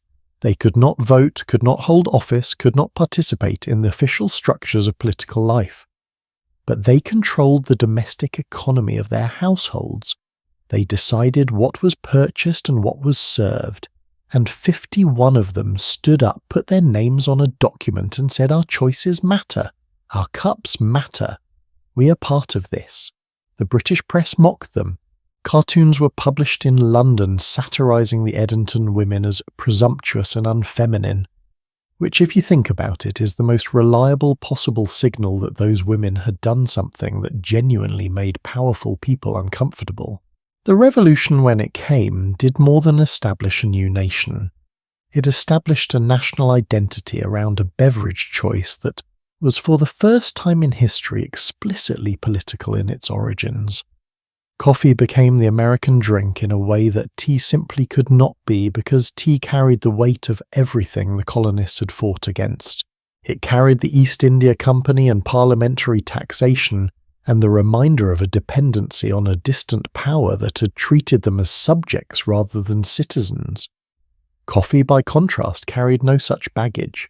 Coffee was imported from Caribbean and Central American sources, traded through Dutch and independent merchants, and associated in the American mind with the coffeehouses of the colonial period, which had their own tradition distinct from the London model of being places where free men gathered and talked and made decisions together. The Merchant's Coffee House in Philadelphia was where many of the financial and commercial conversations of the early republic took place. The Tontine Coffee House in New York opened in 1793 was where merchants gathered to trade stocks and set prices in what would eventually evolve into the New York Stock Exchange. The very infrastructure of American commercial and civic life was being built in those early decades around coffee rather than tea. By the early 19th century, American per capita coffee consumption was already significantly higher than in any European country. By the time of the Civil War, coffee was so thoroughly embedded in American military and civilian life that Union soldiers reportedly received a coffee ration, actual allocated coffee as part of their standard supplies, and many soldiers' personal diaries of that period mention coffee almost as frequently as they mention anything else, including the war itself. One soldier wrote in his diary that a good cup of coffee was the difference between a man who could face what the day held and a man who could not. I find something genuinely moving in that. The idea that in the middle of one of the bloodiest conflicts in American history, a small, warm, ordinary cup of something could still matter that much, could still be the thing a person reached for to remind himself that ordinary life existed and would exist again. Now here is the irony that I promised you. The irony that I think is almost too perfect to be real and yet is completely real. Britain never stopped drinking tea. After the American Revolution, after the colonies were lost, after the political statement had been made, and the new nation had staked its identity on coffee, the British sat down, put the kettle on, and carried on exactly as before. By the 19th century, British tea consumption was higher than it had ever been. The tea trade, the tea ritual, the entire culture built around the afternoon cup, none of it was diminished by the Revolution. If anything, tea became more deeply embedded in British identity in the decades that followed, as though the loss of the colonies had in some strange way made the remaining rituals of British life feel more precious, more worth preserving. And so you end up with this extraordinary divergence. Two nations that had shared a language, a legal tradition, a cultural heritage, a religion, and a cup of tea for over a century, and then separated and chose different drinks and carried those choices forward in ways that shape their cultures for the next 250 years. Americans drink more coffee per person than almost any other nation on earth. The British still pause for tea in a way that has become genuinely iconic, a cultural signature recognized around the world. The American coffee shop is a different kind of space from the British tea shop, faster, more transactional, in some ways more focused on productivity. The British tea room is slower, more ceremonial, more explicitly about the pause rather than the fuel. These are not accidental differences. They are the long shadows of choices made in cold harbours and warm meeting rooms in the 1770s by people who understood that what you drink and how you drink it and with whom says something real about who you are and what you believe. There is something I keep turning over in my mind about all of this.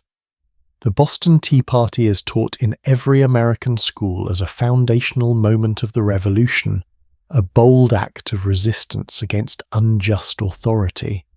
And it was. But it was also something more personal than that. It was hundreds of individuals making a choice about what they were willing to put in their bodies and what that choice meant about them. That is not nothing. That is actually quite a lot. The idea that a daily intimate personal ritual, something as ordinary as what you drink in the morning, can carry genuine political and moral weight. That your choices in private have meaning beyond their immediate practical effect. I wonder sometimes how many of the people who dumped that tea into Boston Harbor on that cold December night, or who quietly switched from tea to coffee in their own kitchens in the months that followed, thought about what they were doing in those terms, whether they felt the weight of it, whether they understood that they were participating in something that would ripple forward for centuries. And now we need to talk about the people who are present in all of these rooms, the coffee houses, the tea shops, the revolutionary meeting places, but who were not in the most fundamental sense welcome at the table. Because running alongside every story we have told so far, the Penny University, the Ottoman Kahvekhane, the Japanese tea room, the colonial coffee house, there is another story. A story about who was left outside, who was allowed in only to serve, and what happened eventually when the people on the outside decided they had waited long enough. That story begins with a document written in London in 1674 that is equal parts funny and infuriating, and that leads unexpectedly to one of the most elegant acts of cultural creation in the history of tea. Right. The document. The year is 1674. London is in the middle of its great coffee house era. Those rooms are buzzing, ideas are flying, merchants are making fortunes, scientists are overturning centuries of received wisdom, poets are sharpening their best lines over their third cup of the morning. It is by almost any measure one of the most intellectually alive periods in the history of the city, and a group of women has had enough. Not of the coffee exactly, of being kept from it. The document they produced is titled in the magnificent run-on style of the era, "The Women's Petition Against Coffee Representing to Public Consideration the Grand Inconveniencies accruing to their sex from the excessive use of that drying, enfeebling liquor." I want you to hold that title in your mind for a moment, because it is doing something very clever that is easy to miss if you read it too quickly. The petitioners, anonymous as women writing publicly, almost always had to be in this period wrote with considerable wit and strategic misdirection. On the surface, the petition complains that coffee is making Englishmen weak and lazy and unavailable in ways that affected domestic life. The language they use to make this argument is quite colourful, and I will leave the specifics to your imagination, but the basic thrust was our husbands are spending all their time in coffee houses and coming home good for nothing. But read it more carefully, and several historians of women's history have read it very carefully indeed, and something else emerges underneath the comedic surface. The women were not actually opposed to coffee. They were opposed to being excluded from the spaces where coffee was drunk. They were protesting in the only language available to them in 1674 the fact that an entire world of conversation, connection, commerce, and intellectual life had been built in their city and they had been locked outside it. The exclusion was not incidental, it was deliberate and structural. London coffee houses of the 17th and 18th centuries were, with very rare exceptions, explicitly male spaces. Women could own them, and a significant number did, working as what were called coffee women, managing the bar, collecting payments, running the practical operations of the establishment. But owning the room and being welcome in it as a participant were entirely different things. A woman who sat down as a customer in most London coffee houses of this period would have been at best regarded as eccentric. At worst, her presence would have been interpreted as a signal of something other than intellectual curiosity. The social code was clear and was enforced not by formal law, but by something more powerful and harder to challenge the weight of assumption. Think about what that meant in practice. While men of all classes remember any man with a penny could enter, were absorbing news-building networks, developing ideas, making the connections that led to business opportunities and scientific collaborations and political influence, women were on the outside of all of it. The Penny University charged women nothing to enter, because it did not let them in to begin with. I find this genuinely painful to sit with. Not because it surprises me, the historical exclusion of women from public intellectual life is one of the most thoroughly documented patterns in Western history, but because of the specific cruelty of the contrast. Here was a space explicitly built on the premise of democratic access of the coin as the great equalizer of knowledge available to anyone. And it meant anyone who was male. The women who wrote that petition in 1674 understood the irony perfectly well. They were pointing at it as loudly as the conventions of their time allowed them to point. Now let us travel, because this story is not only a London story. and the picture changes considerably depending on where you look. In the Ottoman world, the relationship between women and coffee culture was complicated in different ways. The great kahvekhane of Istanbul and Cairo and Damascus were like their London counterparts, predominantly male spaces in their public form.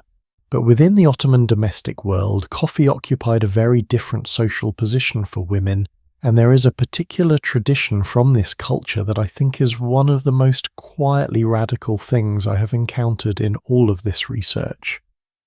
In Ottoman society, a woman had specific legal grounds on which she could seek a separation from her husband.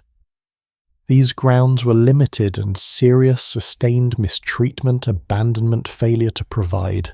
But there was one additional ground documented in Ottoman legal records and discussed in historical accounts of the period that stands apart from the others in its specificity and its intimacy. A husband's persistent failure to provide his wife with coffee was considered under certain interpretations of Ottoman domestic law a legitimate cause for grievance in a marriage. Let me say that again. Not providing enough coffee, a legal matter. I have thought about this for a long time, and I think it is actually more profound than it first appears. What it says is that coffee had become so central to the domestic life of Ottoman women, so connected to their daily rituals, their social connections with other women, in the home, their sense of comfort and routine, that to withhold it was understood as a form of deprivation that the law recognized. Coffee was not a luxury for these women. It was a necessity embedded in the fabric of their daily lives, and the law acknowledged that embedding. There is also a rich tradition in Ottoman culture of women gathering in each other's homes for what were essentially private coffee ceremonies. Elaborate affairs with specific rules of hospitality, specific ways of preparing and serving the coffee-specific social codes, governing how long you stayed and what you talked about. These were not pale substitutes of the public coffee house. They were their own tradition with their own sophistication and their own forms of connection. The women of the Ottoman world built their own parallel culture around coffee inside their homes, largely invisible to the historical record that was written by men, but real, vibrant, and deeply meaningful to the people who participated in it. Across the other side of the world in Japan, the relationship between women and the tea ceremony was also more layered than the simple narrative of exclusion suggests. The formal tea tradition that Sen no Rikyu codified was not exclusively male in its origins or its practice. Women of the aristocratic and warrior classes had been practicing tea ceremony since at least the 16th century, and by the 19th century tea ceremony had become one of the primary arts taught to young women of the educated classes as part of their preparation for adult life. Learning Chado was considered for Japanese women a form of moral and aesthetic education, a training in patience, in attention, in the kind of composed presence that the culture valued. There is something complicated in that, as there often is when a traditional art becomes associated primarily with female education. On one level, it represented genuine access. Women were not excluded from the tea room, and their practice was taken seriously. On another level, the association of tea ceremony with female education was used at various points in Japanese history to reinforce ideas about women's proper sphere, the domestic, the aesthetic, the refined, rather than the public and the political. But here is a woman whose story cuts through that complication in a way that I find genuinely inspiring. Her name was Ura Senke, and she was part of the lineage descended from Sen no Rikyu himself. In the 20th century, as Japan underwent its extraordinary modernization, the Urasenki school of tea ceremony became one of the most significant cultural institutions in the country, and women were central to its transmission, its teaching, and its global spread. The art that had been shaped by a man who believed in the radical equality of the tea room survived and flourished in large part because women carried it forward, back to England. Back to the 1840s specifically, because this is where the story takes one of its most delightful and consequential turns. Anna Maria Russell, the 7th Duchess of Bedford, had a problem. It was around 4 or 5 o'clock in the afternoon and she was hungry. The standard pattern of aristocratic eating in England at this time involved a large breakfast, a fairly light midday meal, and then dinner, which was served increasingly late in the evening, sometimes not until 8 or 9 o'clock at night. That left a long, difficult stretch of afternoon, in which, as the Duchess apparently described it to her friends, she experienced a sinking feeling. Her solution was to ask her servants to bring tea, bread and butter and small cakes to her private rooms in the early to mid-afternoon. She found this so pleasant that she began inviting friends to join her. Those friends invited other friends. The practice spread through aristocratic circles with remarkable speed. By the 1850s, afternoon tea taken between approximately 4 and 5 o'clock, accompanied by sandwiches, scones and small pastries, had become a fixture of fashionable English life. Now here is the dimension of this story that I think matters most, and that is most often reduced to a charming footnote. Afternoon tea, as it developed through the Victorian era, became one of the first genuinely public social spaces designed for and dominated by women. The tea rooms that proliferated through Britain from the 1850s onward, and then the more formal establishments like the Aerated Bread Company tea shops, which opened their first public tea room in London in 1864, and later the Lions Corner houses that became a fixture of British urban life from the 1890s onward. These were places where women could go unaccompanied, without a male escort, without social stigma, without the implication that their presence meant anything other than that they wanted tea and conversation and a comfortable chair. This was not a small thing. In a period when an unaccompanied woman in most public spaces was vulnerable to social judgment, or worse, the tea room represented a genuine sanctuary. It was a place where women could meet, talk, conduct the business of their social and sometimes their actual commercial lives without needing a man's presence to legitimize their being there. The suffragette movement in Britain in the early 20th century used tea rooms extensively as meeting spaces. The headquarters of the Women's Social and Political Union had a tea room attached to it. Meetings were held over teacups. Pamphlets were distributed with sandwiches. Strategies were developed in the warm, unremarkable, socially acceptable setting of room built for women to sit in and talk. The tea room was, in other words, the women's penny university, built a century and a half later through a completely different set of social mechanisms but fulfilling a strikingly similar function. A space where ordinary people, in this case women specifically, could gather, exchange ideas and claim a small but real piece of the public world. There is a particular tea room I want to tell you about because I think it deserves to be better known than it is. In Edinburgh, Scotland, in 1875, a woman named Catherine Cranston, known to almost everyone as Miss Cranston, began a career in the tea room business that would eventually make her one of the most important figures in the history of design and public space in Britain. Her establishments, called the Cranston Tea Rooms, became famous throughout Scotland for their quality, their elegance, and their explicit welcome of women as customers. But what truly distinguished Miss Cranston's tea rooms and what secured her place in cultural history was a decision she made in the 1890s. She commissioned a young, virtually unknown architect and designer named Charles Rennie Mackintosh to design the interiors of her tea rooms. Mackintosh, who would go on to become one of the most celebrated designers of the arts and crafts and early modernist movements, created spaces for Miss Cranston's establishments that were unlike anything else in Britain at the time. Elegant geometric, flooded with light, designed with a kind of total coherence walls furniture, lighting cutlery, all of a piece that was revolutionary in its moment. The Willow Tea Rooms on Sauchiehall Street in Glasgow, designed by Mackintosh in 1903 and recently restored and reopened as a heritage site, is still one of the most extraordinary interiors in Britain, and it exists because a woman decided that women deserved a beautiful place to sit and drink their tea, that the space built for them should not be an afterthought or a concession, but something genuinely considered, genuinely beautiful, genuinely worthy of the people it was built to welcome. I want to step back for a moment and look at the whole shape of what we've been talking about, because I think there is a pattern here worth naming directly.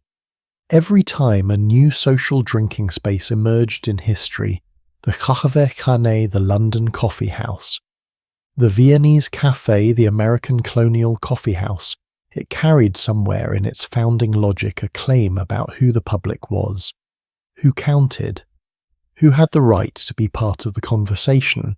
And every single time that definition turned out to be narrower than it should have been, and the people left outside found ways, sometimes loud and confrontational, sometimes quiet and ingenious, to build their own spaces or to force their way into the existing ones. The women's petition of 1674, the Ottoman domestic coffee ceremony, the Japanese tea room as female education and ultimately female-led transmission, afternoon tea and the Victorian tea room, Miss Cranston and Charles Rennie Mackintosh in Glasgow. These are not separate stories. They are the same story told in different centuries and different languages about the persistent human refusal to accept that the table was not set for you. And each of them in their own way ended up enriching the tradition they were excluded from. The domestic coffee cultures of Ottoman women influenced how coffee was served and understood in that world. The female transmission of Chado preserved and spread a tradition that might otherwise have contracted and faded. The Victorian tea room created a model of public hospitality that shaped the cafe and restaurant culture of the following century. The people outside the door always had something to contribute. They always did. It just took the door opening before anyone inside could find out what it was. The thread we follow from here leads us somewhere that might seem on the surface like a completely different world from women's tea rooms in Edinburgh or Ottoman domestic ceremonies. It leads us to Paris, to the most famous cafe in the Western world, to a room where over the course of the 17th and 18th centuries, some of the most consequential ideas in the history of human civilization were developed, argued over, refined, and eventually released into the world. And the question I want to ask before we get there is this: if the coffee house was where ideas were born, if the cup was genuinely the catalyst for the Enlightenment, for the revolution, for the scientific and literary and financial revolutions we've been tracing through this story, then what does that tell us about the ideas that were never born? About the thinkers who never got to sit down, about the cups that were never poured for people who might have changed everything? That question is going to follow us into the next chapter, and the cafe we are walking into next has quite a lot to say about it. Walk with me down a narrow street in Paris. The year is 1686. The street is called Rue de l'Ancienne Comédie, which translates roughly as the Street of the Old Theatre, and the name is appropriate in ways its original inhabitants could not have anticipated, because what is about to open on this street will become one of the greatest stages for human thought that the Western world has ever known. A Sicilian immigrant named Francesco Procopio dei Coltelli has just opened a cafe. He has marble tabletops. He has mirrors on the walls, actual mirrors which in the Paris of 1686 are expensive enough to signal serious ambition. He has chandeliers. He serves coffee, yes, but also chocolate tea and a range of flavoured ices that he has refined from techniques he learned from his grandfather, who reportedly worked for a lemonade seller in Palermo.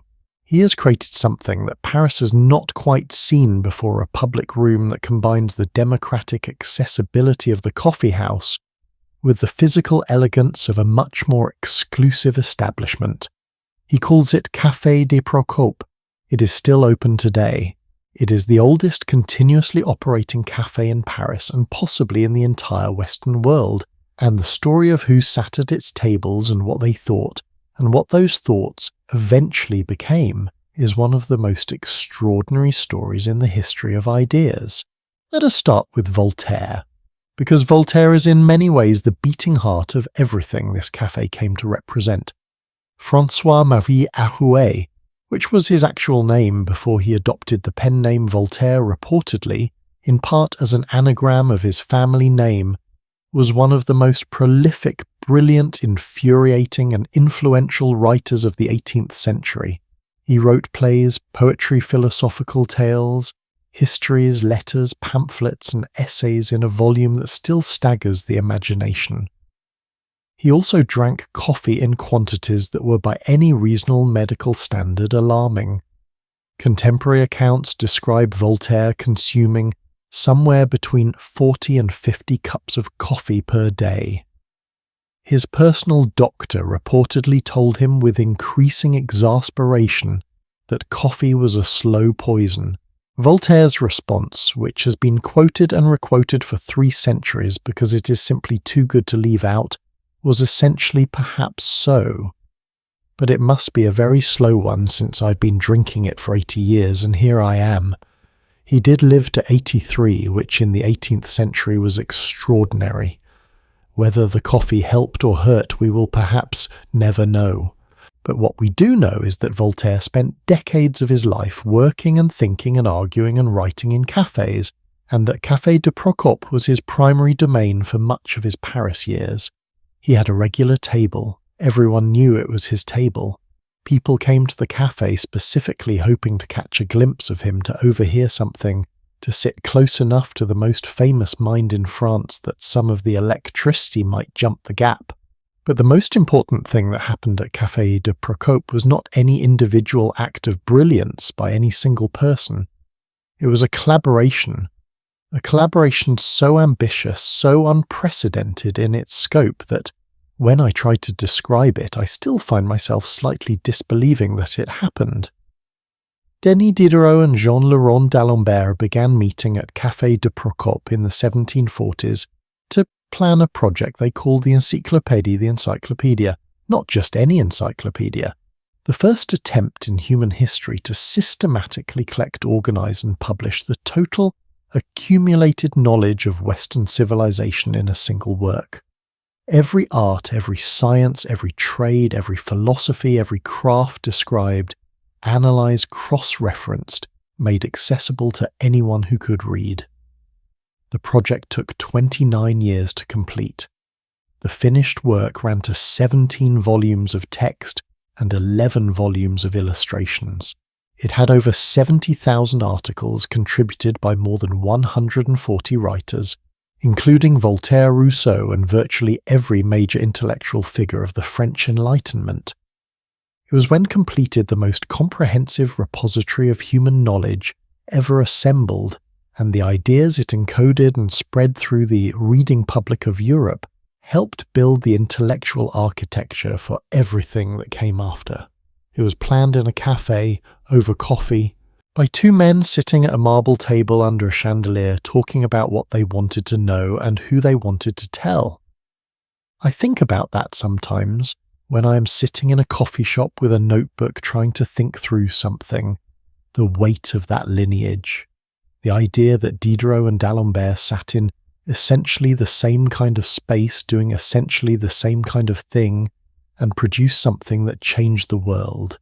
It is both humbling and, if I am being honest, quite motivating. Jean-Jacques Rousseau's relationship with the Parisian café world was different from Voltaire's, and the difference is revealing. Where Voltaire was gregarious, provocative, always performing to some degree even in private conversation, Rousseau was more solitary, more inward, more tortured by the gap between his ideals and the reality he observed around him. He too frequented Café de Procope and other establishments in Paris, but what he seemed to find there was less the stimulation of argument and more the paradoxical privacy that a busy public space can sometimes offer, the ability to sit in the middle of a crowd and be in a functional sense completely alone with your thoughts. His ideas about the social contract, about natural human equality, about the corrupting influence of civilization on human virtue, these were ideas forged in observation as much as in reading, sitting in a cafe and watching the sharp hierarchies of Parisian social life play out around a shared drink, watching who was deferred to and who was ignored, watching the performance of class and status that the coffee house was supposed to dissolve, but in practice sometimes reinforced. Rousseau turned all of that watching into philosophy. His work, particularly The Social Contract, published in 1762, planted ideas that grew over the following 3 decades into the French Revolution. The phrase that became the Revolution's rallying cry, liberty, equality, fraternity, is essentially a political translation of arguments that Rousseau had been developing in his writing, some of which began as observations made in rooms that served coffee. Now, I want to ask you something directly. When you think about the French Revolution, the storming of the Bastille, the fall of the monarchy, the complete restructuring of one of the most powerful societies in Europe, where do you imagine the planning happened? In formal political chambers, in military headquarters. Some historians have made a compelling argument that one of the most important immediate sparks of the revolution was lit in a café garden. On the 12th of July, 1789, 2 days before the Bastille fell, a journalist and political agitator named Camille Desmoulins stood on a table in the garden of the Café de Foy in the Palais Royal complex in Paris and delivered an impromptu speech to the crowd that had gathered there. He was responding to news that King Louis XVI had dismissed his popular finance minister Jacques Necker, a move widely interpreted as a preparation for a crackdown on reformist forces. Desmoulins reportedly pulled leaves from the trees in the garden, held them up as a makeshift revolutionary cockade, the coloured rosette that would become one of the revolution's symbols, and called on the crowd to take up arms. He described the dismissal of Necker as a signal that the forces of reaction were preparing to move against the people. The crowd, which had been gathering in the Palais Royal cafes all afternoon, moved outward through the city. 2 days later, the Bastille fell. I am not suggesting that a speech in a café garden caused the French Revolution. The causes of that cataclysm were deep structural economic decades in the making, but the immediate trigger, the moment when accumulated rage became coordinated action, was a man standing on a café table with a handful of leaves. And I think that is worth sitting with. The fact that the room where people had been gathering and talking and thinking and arguing was also the room where the moment of ignition happened. That is not a coincidence. That is the coffee house doing exactly what it was built to do. Let me take you now to a different city, a different century, a different flavour of the same essential story. Vienna, the coffee house, and a cast of characters so extraordinary, so concentrated in time and place, that if you put them all in a novel together, no one would believe you. Vienna's café culture developed differently from Paris's and differently from London's. The Viennese Coffee House, and the first one reportedly opened in Vienna in 1683 following the Ottoman siege of the city, when a Polish merchant named Georg Franz Kolschitsky was allegedly rewarded with coffee beans left behind by the retreating Ottoman army, developed into something with its own unique character, something slower, more permanent, more like a second home than a public space. The Viennese cafe was a place where you could sit for an entire day with a single cup of coffee, and no one would ask you to leave or buy something else. Newspapers were provided, dozens of them from across Europe attached to wooden holders, so they would not be stolen or damaged, available for any customer to read. Writing paper was available. Chess sets were available.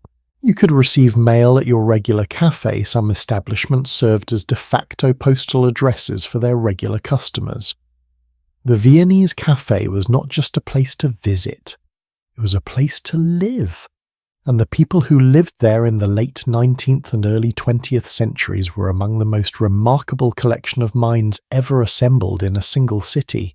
Stefan Zweig, the Austrian writer whose memoir The World of Yesterday is one of the most beautiful and heartbreaking accounts of a vanished civilization ever written, described the Viennese cafe as a democratic club to which admission costs the small price of a cup of coffee. He described how a writer could sit all morning reading the newspapers of half of Europe, then spend the afternoon in conversation, then spend the evening working and be recognised and respected through all of it by the staff who served him, not as a customer to be processed and moved along, but as a regular member, a person who belonged there. Zweig himself spent enormous portions of his working life in Viennese cafes. So did Arthur Schnitzler, whose psychologically penetrating plays and stories make him one of the most important literary figures of the fin de siècle period. So did the painter Gustav Klimt, who is not usually imagined in a cafe context but who was part of the interconnected, creative world of Viennese cafe society that produced the extraordinary cultural flowering known as Viennese modernism. And then there is Sigmund Freud, who also lived and worked in Vienna during this period, who also moved through the Coffeehouse world, who was developing in his consulting room at Bergasse 19 a theory of the human mind that would reshape psychology, literature, philosophy, and how we understand ourselves while across the city, in those warm, smoky, newspaper-hung rooms. The conversations and observations that fed his thinking were happening all around him. But here is the detail about Vienna that I find most astonishing and that I think reveals something genuinely important about what the cafe does to the course of history. In the years between roughly 1900 and 1913, the city of Vienna was home simultaneously to a remarkable concentration of people who would go on to shape the 20th century in wildly different ways. People who sat in its cafes, breathed its particular intellectual atmosphere, were formed by the same cultural moment. Sigmund Freud was developing psychoanalysis. Gustav Klimt and Egon Schiele were transforming painting. Arnold Schoenberg was dismantling the harmonic system that had governed Western music for 2 centuries and building something entirely new in its place. Ludwig Wittgenstein, one of the most important philosophers of the 20th century, was a young man in Vienna during this period. And also in Vienna, passing through its cafes and its boarding houses and its intellectual margins, were Leon Trotsky, who spent time in Vienna before the Russian Revolution reportedly playing chess in the Café Central, and a young failed art student named Adolf Hitler, who lived in Vienna from 1908 to 1913, and who absorbed the city's cultural and political atmosphere in ways that historians have analysed extensively. Not because they're admirable, but because understanding how certain ideas take root in certain environments matters enormously. The same city, the same cafes, the same marble tables and newspaper holders, and long afternoons over a single cup. And from that shared physical space emerged psychoanalysis, modernist painting, atonal music, revolutionary political theory, and the ideology that would eventually plunge the world into its most devastating conflict. I do not know what to do with that fact except to sit with it, to let it complicate the comfortable narrative that says the cafe is simply a place where good things happen and good ideas flourish.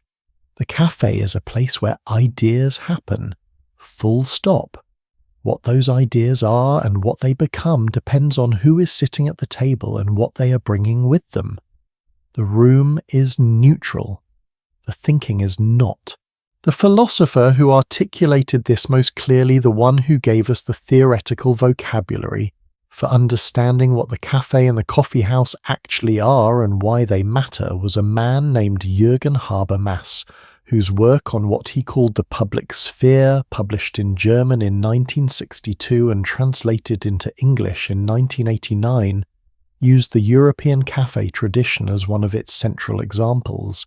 Habermas argued that the cafe created a space that was structurally different from both the private sphere of home and family and the official public sphere of state institutions. It was a space where private individuals came together as a public engaged in rational discourse about matters of common concern, and in doing so created a kind of democratic legitimacy that formal political institutions alone could not produce. What he was describing in theoretical language was something that the first customers of Café de Procope in 1686 and the first patrons of the Ottoman kahvehane in the 1500s had understood practically without needing a theory that when people gather freely, talk honestly, and listen to each other, something is created that is greater than any of the individuals involved. A kind of collective intelligence, a kind of shared understanding that cannot exist anywhere else. And yet for all the ideas that were born in these extraordinary rooms, for all the revolutions that were planned, and philosophies that were developed and sciences that were advanced, the story is not finished. Because the wealth produced by the cafe culture, the commercial empires built on the trade in coffee and tea, the capitalism that grew in part from those marble tables and those wooden newspaper holders, all of that was built on a foundation that we have not yet fully examined. A foundation of soil and labour and human suffering that stretches from the plantations of Ceylon to the fields of Brazil to the mountain terraces of Yemen. A history that lives in every cup whether we know it is there or not. That is the chapter we are entering next. And I want to warn you not to frighten you, but out of respect for the people whose stories it tells, that this one is heavier than what has come before. It is also, I believe, one of the most necessary parts of this whole long evening together, because you cannot really understand what you're holding in your hands in the morning until you understand everything it took to get there. Something happened in the early 18th century that historians of economics have been trying to fully explain ever since. Across England, and to a lesser extent across Northern Europe, the morning drink of the working population shifted. Not overnight, not completely, and not without resistance, but shifted nonetheless away from something that had been the default morning beverage for ordinary people for centuries and towards something new. The thing it shifted away from was ale. I want to make sure you heard that correctly. Before coffee became widely available and affordable, a significant portion of the English working population, labourers, craftsmen, apprentices, factory hands, began their working day with weak ale. Not because they were inclined toward excess, but because the water supply in most English cities was genuinely dangerous to drink without some form of treatment, and weak ale, having been brewed with boiled water and containing a small amount of alcohol, was safer than whatever came out of the river or the well. Children drank it. Pregnant women drank it. It was breakfast. Then coffee arrived. And coffee also required boiled water. And coffee, unlike weak morning ale, did not make you even slightly foggy by 9 o'clock in the morning. It did, in fact, the precise opposite. The economic historian Brian Cowan and others who have written about this transition argue that the replacement of alcohol with caffeine as the default morning stimulant for the English working population was one of the underappreciated engines of the productivity gains that made the Industrial Revolution possible. You cannot run a precision loom or operate early industrial machinery in a state of even mild morning impairment. The machines required alertness, attention coordination. Coffee provided it reliably cheaply every single day. This is a story about capitalism that nobody tells when they talk about steam engines and textile mills. The Industrial Revolution ran in a very real physiological sense on coffee. But let us go back a little further, because before coffee could reshape the English working morning, it had to travel a long way through a trade network controlled by people who understood its value very well indeed. The story of how coffee became a commodity, how it was transformed from a regional drink consumed in Yemen and the surrounding areas into a globally traded product, runs directly through the Netherlands and through one of the most aggressive commercial monopolies in the history of trade. The Dutch East India Company, known by its Dutch initials as the Verenigde Oost-Indische Compagnie, which translates to the United East India Company, was in many respects the first truly modern multinational corporation. Founded in 1602, it had the power to wage war, negotiate treaties, establish colonies, mint its own currency, and imprison or execute people in the territories it controlled. It was a company with the powers of a state, and it wielded those powers with an efficiency that would be admired in certain business school curricula today and horrified in others. Coffee was growing in Yemen in the region around the port city of Mocha, which is where the word mocha originates, and which means that every time someone orders a mocha in a modern coffee shop, they are, without realizing it, using a geographic reference to a Yemeni port city that was the center of the global coffee trade for over a century. The coffee of Mocha was prized, jealously guarded by Yemeni and later Ottoman authorities who tried strenuously to prevent viable coffee plants from leaving their territories. The Dutch broke that monopoly. In the early 1600s, Dutch traders managed to obtain live coffee plants. The exact methods vary in the telling, and some accounts have the flavour of the same kind of industrial espionage we discussed earlier with Robert Fortune and tea. By 1616, the Dutch had a live coffee plant in the botanical gardens at Leiden. By 1658, they were cultivating coffee on the island of Ceylon, which the Dutch controlled at that time. By the early 1700s, they had established coffee plantations in Java, which is the other geographic coffee reference that has survived into modern cafe terminology, since calling coffee Java is a direct inheritance of the Dutch East India Company's Javanese coffee trade. The Dutch controlled the global supply of coffee for much of the late 17th and early 18th centuries, and they did so with the same combination of commercial ruthlessness and organizational sophistication that characterized everything the Verenigde Oost-Indische Compagnie touched. The profits were extraordinary, and those profits flowed back into Amsterdam, into the financial system centered there, into the development of the trading and investment infrastructure that made Amsterdam the financial capital of the world during this period.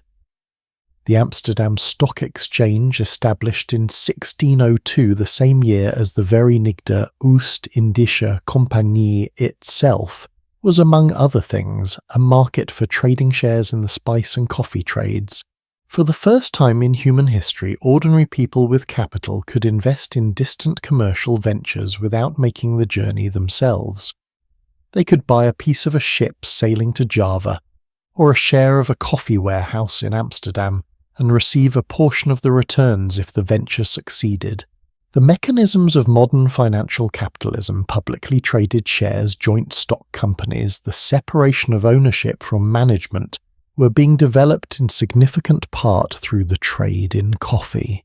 Now here is where the story takes a turn that is equal parts fascinating and deeply uncomfortable, and I think you deserve to hear it fully. The Dutch monopoly on coffee was broken eventually in a way that had enormous consequences for an entire continent. Around 1727, a Brazilian military officer named Francisco de Melo Palheta was sent by the colonial government of Portuguese Brazil to French Guiana, ostensibly to help mediate a border dispute between French and Dutch colonial territories. His actual mission was to bring back coffee plants to Brazil. The French, like the Dutch before them, had established coffee cultivation in their Caribbean colonies, particularly in Martinique, and guarded the plants carefully. Palheta reportedly cultivated a romantic relationship with the wife of the French colonial governor, and when he departed she gave him a farewell bouquet in which coffee seedlings had been concealed. From those hidden seedlings grew an empire. Within a century, Brazil had become the largest coffee producer in the world.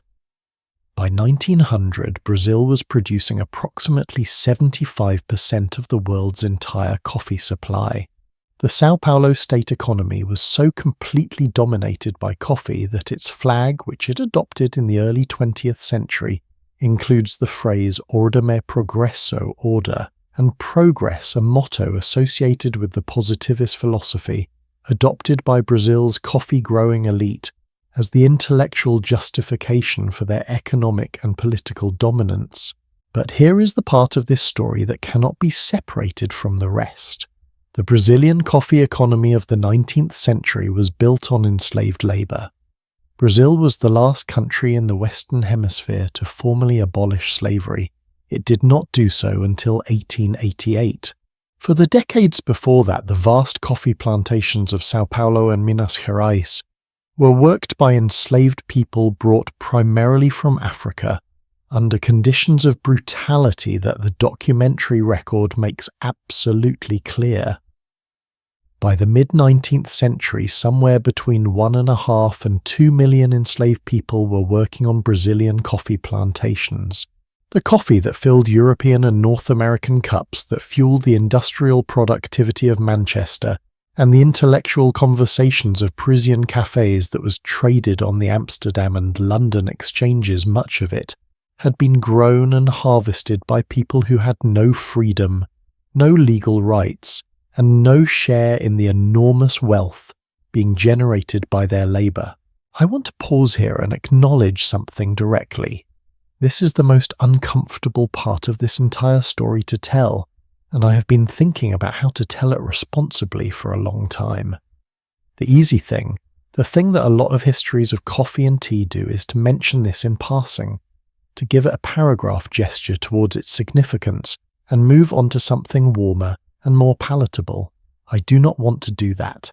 Not because I want to make anyone feel guilty for their morning cup, that is not the point, and guilt without understanding is not useful to anyone, but because I think these stories deserve to be told at full volume in full context as an integral part of the history, rather than a footnote to it.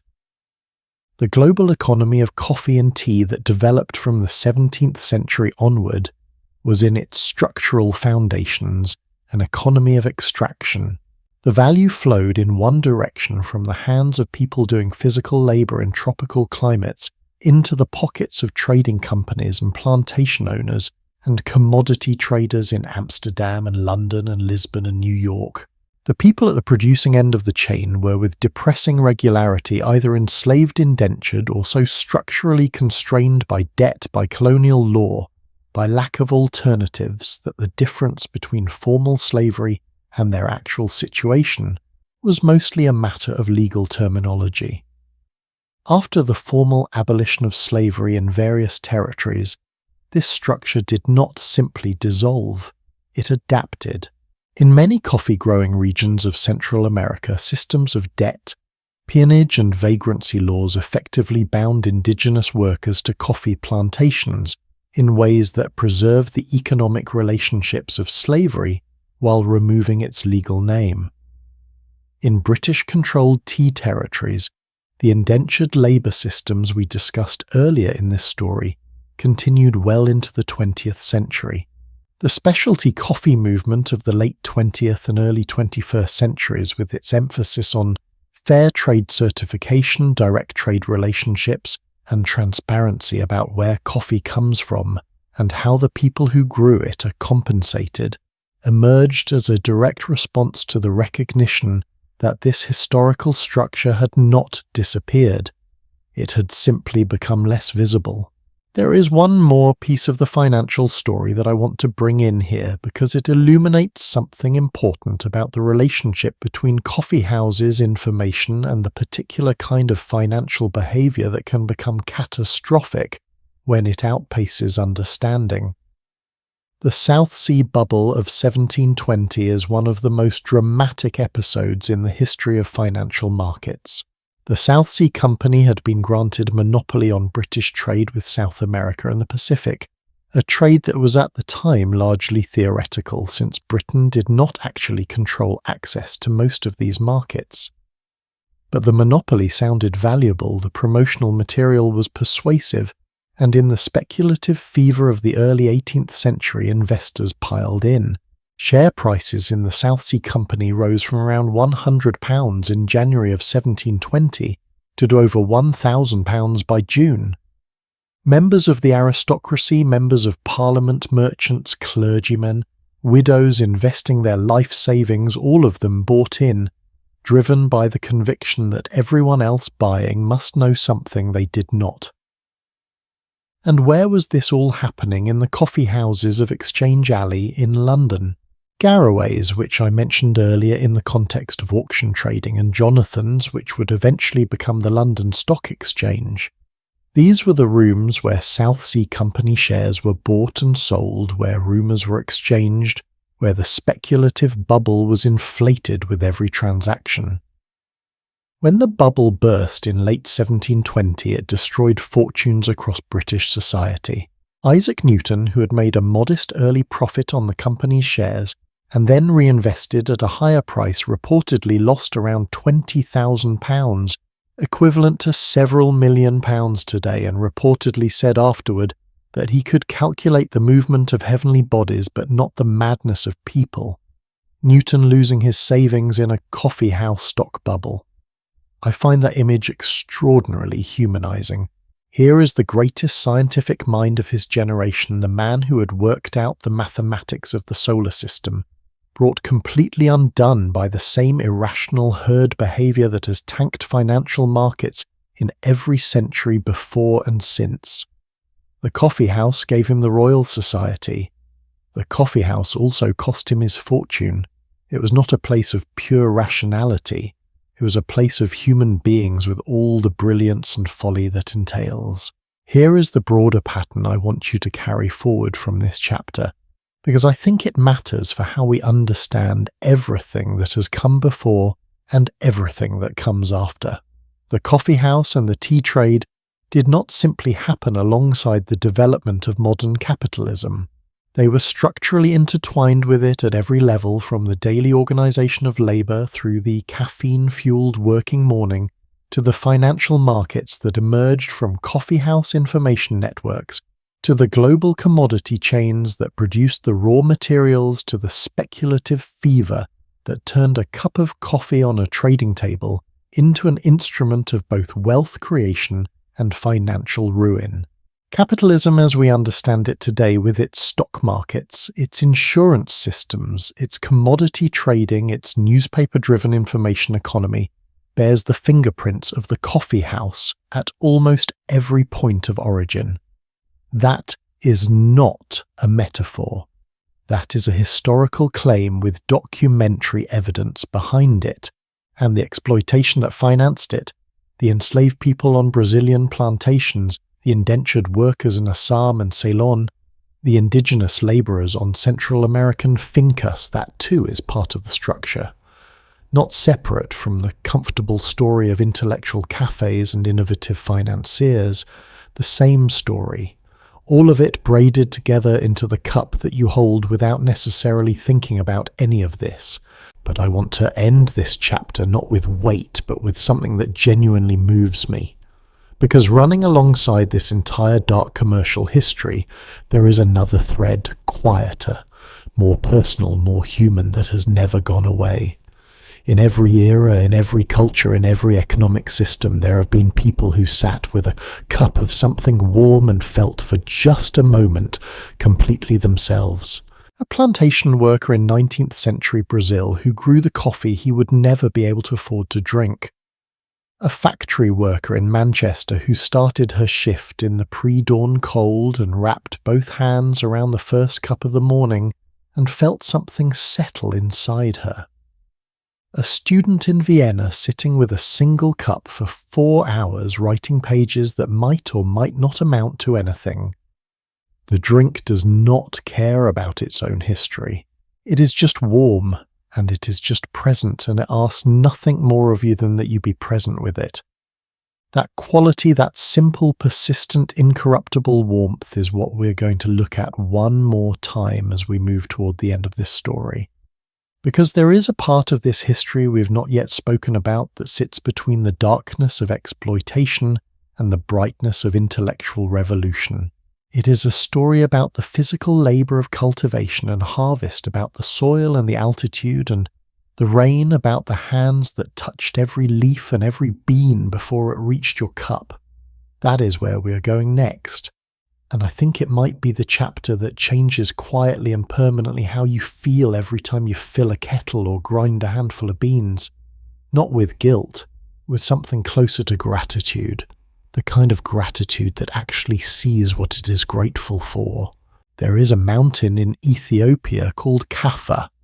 You already know that name, or at least a version of it, because we talked about it right at the beginning of this story, back when we were following Caldi and his restless goats through the highland forests where the coffee plant first grew wild.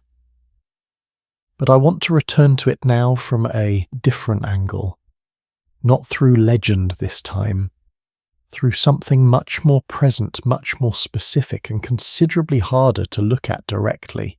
Today in the Kaffa region and the surrounding highlands of southwestern Ethiopia, the place the entire world's coffee supply ultimately traces back to the original home of the plant that has shaped civilization, financed empires, fueled revolutions, and filled your cup every morning of your adult life. A coffee farmer earns, on average, somewhere between 1 and 3 United States dollars per day. The retail price of a single specialty coffee drink in a cafe in New York or London or Sydney is somewhere between $5 and $8. One farmer, 1 day of labour, 1 cup. I want to hold that arithmetic in the room for a moment before we go anywhere else because I think it is the most important number in this entire story. Let me tell you about a woman I will call Tigist, because while I am drawing from composite documented accounts rather than a single named individual, everything I am about to describe reflects conditions that have been recorded, reported and verified by researchers and journalists working in the Ethiopian coffee sector. Tigist wakes before dawn on her small plot in the highlands above the town of Yima. She has perhaps a hectare of land, about 2.5 acres, on which she grows coffee alongside food crops for her family. The coffee plants on her land are old, many of them decades old, which is both an asset and a vulnerability. Old plants produce cherries with more complex flavour, the kind that specialty roasters in expensive cities will pay a premium for, that will eventually be described on a hand-printed label as having notes of jasmine and bergamot and dark fruit. But old plants are also more susceptible to disease and climate stress, and she does not have the capital to replace them with newer, more resilient varieties. During harvest season, which runs from roughly October through December, she and her children, and this is the part that should stop you, her children work alongside her. Not because she wants them in the fields rather than in school, because the margin between a successful harvest and a failed one is narrow enough that every pair of hands counts, and the hours that school runs and the hours that ripe cherries must be picked do not always accommodate each other. The cherries are sorted by hand, red ones only, the green ones are not ready, and a careful picker knows the difference by touch as much as sight by the slight give of a ripe cherry between the fingertips. Tigist can pick perhaps 50 to 80 kilograms of coffee cherries on a good harvest day. Those cherries after processing will yield roughly 1/10 of their weight in exportable green coffee, perhaps 5 to 8 kilograms.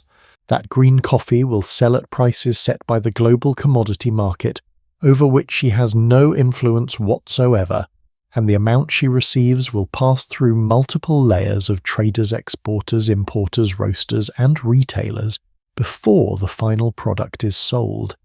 At each layer, value is added. At each layer, margin is extracted. By the time the coffee reaches the consumer, it has passed through perhaps 7 or 8 commercial transactions. Tigist participated in exactly one of them, and it was the first and least lucrative. This is not a problem unique to Ethiopia. It is the structural reality of the global coffee and tea supply chain, and it has been in various forms the structural reality for most of the history we have covered in this story. But there is a particular chapter of this history that I think deserves its own space and its own care, because it involves a migration of people that changed the demographic, cultural, and social landscape of an entire island, and whose consequences are still being lived with today. The island is Sri Lanka. In the colonial period, the British called it Ceylon, and we have mentioned it in passing before in the context of the tea industry that replaced coffee after the great coffee blight of the 1860s and 1870s. But what we have not talked about is the people who were brought to work on those tea plantations and what happened to them. Beginning in the mid-19th century, the British colonial administration and the plantation owners they supported organised the systematic transportation of Tamil workers from South India, particularly from the regions of Madras and Tamil Nadu to Ceylon, to work on the newly established tea estates. These were not voluntary migrants in any meaningful sense. They were recruited often through the Kangani system, in which a labour broker called a Kangani would travel to impoverished villages in South India, advance small amounts of money to families in desperate circumstances, and then use those debt obligations to bind the recruited workers to plantation labour contracts. The workers arrived in Ceylon to find conditions that differed significantly from what many had been promised. They lived in line rooms, long low subdivided barracks with one room allocated per family regardless of family size, that remained the standard housing on many estates until well into the 20th century. They were paid through a complex system of tokens and plantation stores that made it very difficult to accumulate savings or build financial independence.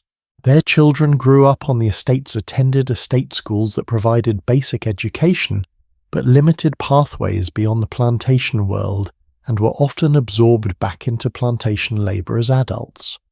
By the time Ceylon gained independence in 1948, the Tamil plantation workers, who numbered somewhere around 800,000 people, found themselves in an extraordinarily vulnerable position. The new Ceylonese government, dominated by the Sinhalese majority, passed legislation in 1948 and 1949 that effectively stripped most of these Tamil plantation workers of their citizenship.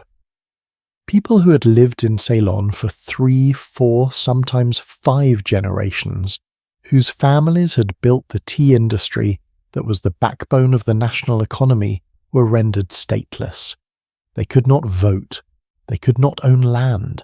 They were people without a country, no longer Indian in any practical sense, not recognized as Ceylonese, existing in a legal limbo that persisted in various forms for decades. The tea in the elegant tin with the pastoral illustration of green hills, the tea in your grandmother's kitchen in the good china on a Sunday afternoon. Some of it grew on those hills, picked by those hands. People who had no country and no name in the history books. I want to shift to Yemen for a moment because the original home of coffee culture carries a particular weight in this chapter. We talked right at the beginning of this story about the Sufi scholars of Aden and the world's first coffee houses. We talked about the port of Mocha and how its name survived into the modern cafe vocabulary.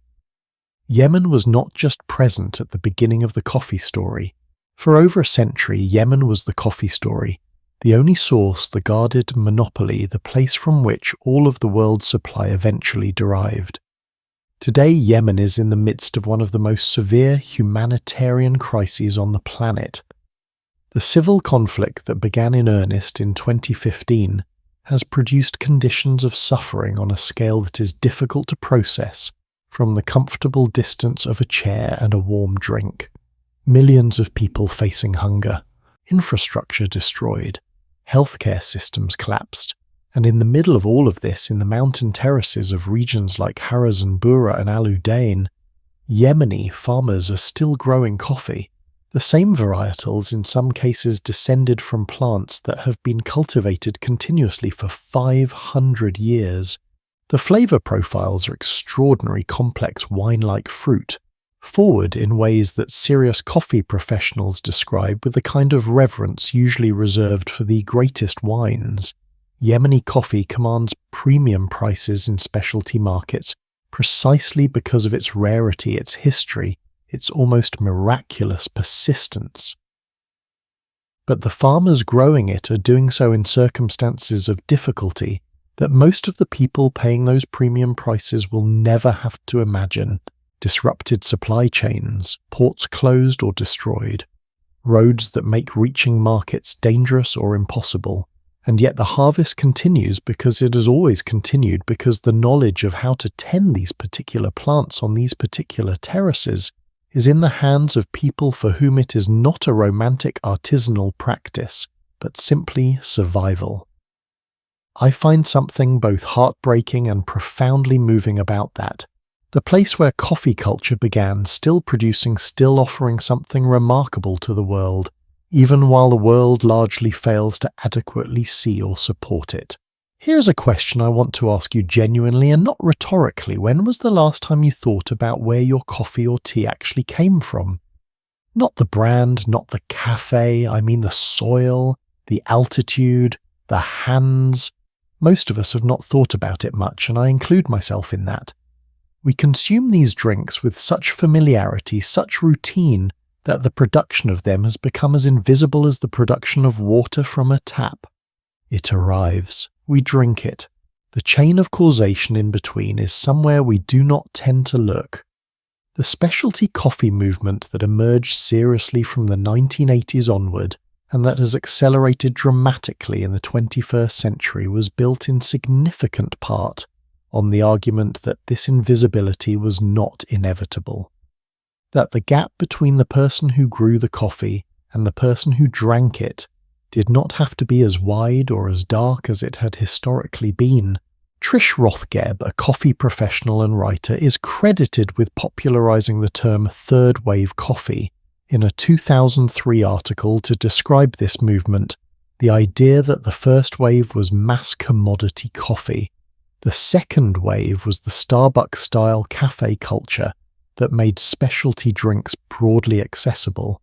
And the third wave was something more intentional, coffee understood as an artisanal agricultural product with specific origin, specific producers, specific flavor profiles resulting from specific cultivation decisions. The third wave asked you to know more about what you were drinking, to pay attention to it the way you might pay attention to a wine or a cheese. And with that attention came, at least in some quarters, a new kind of accountability. Direct trade relationships in which roasters bypassed commodity markets and bought directly from farmers paying above market prices in exchange for quality and transparency. Fair trade certification which attempted to set minimum price floors that would provide a livable income to producers. Origin visits in which buyers travelled to farms to understand the conditions under which their coffee was grown. These are imperfect solutions. The Fair Trade certification system has been extensively critiqued for administrative costs that reduce the portion of premium reaching actual farmers, for quality control issues, for the way it can be used as a marketing tool without necessarily translating into meaningful improvement in farmers' lives. The direct trade model works beautifully for elite specialty roasters with the resources to maintain international relationships, but does not scale to the millions of smallholder farmers whose coffee ends up in supermarket blends. But here is what I believe, having spent a long time with this history: the impulse behind these movements is correct. The desire to see the full chain, to acknowledge the labour and the knowledge and the care that goes into every cup, to refuse to let the economic invisibility of producers stand unchallenged. There is a concept that wine people use that I want to borrow because I think it applies here even more powerfully than it does to wine.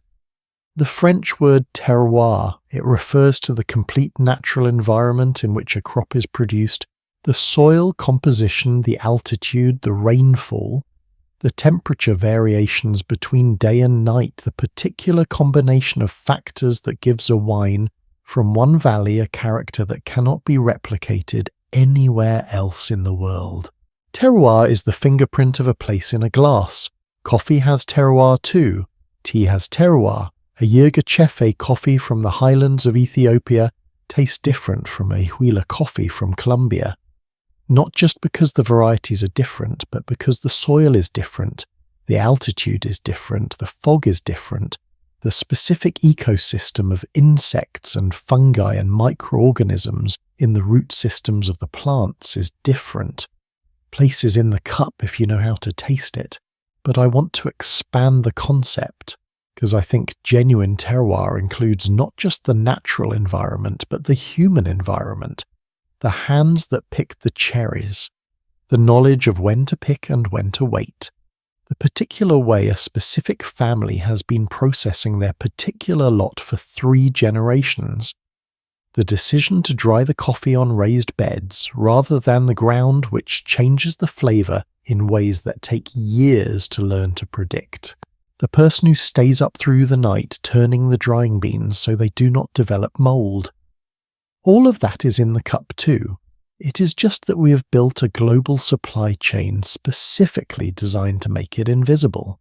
One of the most powerful things I've encountered in researching this story is a simple economic fact that I want to share with you plainly. The global coffee market is worth, in recent estimates, somewhere around $400 billion annually at the retail level. The amount that flows back to coffee-producing countries, to the farmers and workers and communities that actually grow the raw material, is estimated at somewhere between $20 and $25 billion. That is less than 10% of the total value of the global coffee economy reaching the countries that make it possible. The equivalent figure for tea is similarly lopsided. The global tea market generates roughly $200 billion in retail value annually. The producing countries India, China, Kenya, Sri Lanka, Indonesia receive a fraction of that. These numbers are not the result of natural law. They are the result of historical decisions, trade structures, market mechanisms, and power imbalances that were deliberately constructed over centuries and that continue to function as designed. They can be changed. Some of them are being changed slowly, imperfectly through the kinds of movements I described. But the change is slow, and the baseline is so far from equitable that slow movement sometimes barely registers against the magnitude of the gap. I'm not telling you this to end the evening on a note of pure darkness. I'm telling you this because I genuinely believe that awareness is the beginning of something, that people who understand where things come from make different choices than people who do not, that the consumer at the end of a supply chain is not powerless even if the power they hold is modest compared to the structural forces arrayed above them. There is a farmer in the Huila region of Colombia, a real person named in multiple documentary accounts named Rodrigo Sanchez Valencia. He inherited a small coffee farm from his father and spent decades growing commodity coffee, selling it through intermediaries for prices that barely covered his costs in difficult years. Then he encountered the specialty coffee movement and a direct trade buyer who was interested in what his particular land could produce if he processed his coffee differently. He experimented. He spent years learning the relationships between his specific microclimate and the flavor development of his cherries. He started entering competitions. In 2014, a coffee produced on his farm was named one of the best in the world by international coffee judges. The price that coffee commanded at auction was almost unimaginable compared to what he'd been receiving for commodity coffee. His story is not a solution to the structural problems of the global coffee trade. It is one person, one farm, one set of circumstances that happen to align. But it is also a proof of concept, a demonstration that when the knowledge and labour and care that goes into exceptional coffee is seen and valued and compensated accordingly, extraordinary things can emerge from that recognition. The cup can hold all of this. The history and the injustice and the beauty and the craft and the quiet heroism of people who have tended these plants through wars and empires and market crashes and climate change and centuries of being made invisible. It can hold all of it and still be warm and still be good and still be the thing you reach for in the morning when the world has not quite come into focus yet. And now, as we move toward the end of this long, layered, extraordinary night together, I want to do something that I've been building toward since the very first words of this story. I want to bring it all home. Bring it all the way back to where we are right now, to the present moment, to the world we actually live in, and to the question of what all of this history means for the cup in your hand and the morning ahead of you. Because here is the thing that I keep coming back to, the thread that runs through everything from Chaldee's dancing goats, to the Sufi scholars of Aden from Senno Rikyu's tea room, to the Café des Procope from the plantation fields of Assam, to the specialty roasters of Brooklyn and Melbourne and Oslo. One thing has never changed. Not once in over 1,000 years of this story. People keep coming back to the cup, and what they find there every single time is each other. That is where we are ending up, and it is, I think, the most important place we could possibly land. There is a coffee shop in Melbourne, Australia that I read about a few years ago and have not been able to stop thinking about since. It is not famous for anything in particular. It does not have a celebrity owner or a viral interior or a signature drink that people line up around the block for. What it has, what the person who wrote about it noticed and felt compelled to describe in careful detail, is a table near the window where every single weekday morning, without exception, 4 elderly men sit down together at 7:30 in the morning and stay until 10. They've been doing this for over 20 years. They've outlived 2 of their original group. They've sat at that table through marriages and divorces and illnesses and deaths and grandchildren being born. They arrive, they order their coffee and they talk about everything, about nothing, about the things that matter and the things that absolutely do not. The barista who has worked there for 6 years says she can set her watch by them. She has their orders memorized. She starts making them when she sees them coming down the street. I think about those 4 men a lot when I think about what this whole story, this enormous, complicated, centuries-long story we've been moving through together tonight is actually about. Because at the end of all of it, after the empires and the revolutions and the philosophy and the exploitation and the financial innovation and the banned cups and the stolen seeds, what you arrive at is 4 old men at a window table, showing up every morning for each other. That is what the cup has always been for. We've travelled a long way tonight. Let me trace the path one more time, because I think it looks different when you see it whole. We began in legend, a Chinese emperor and a falling leaf, an Ethiopian goat herder, and a handful of red berries.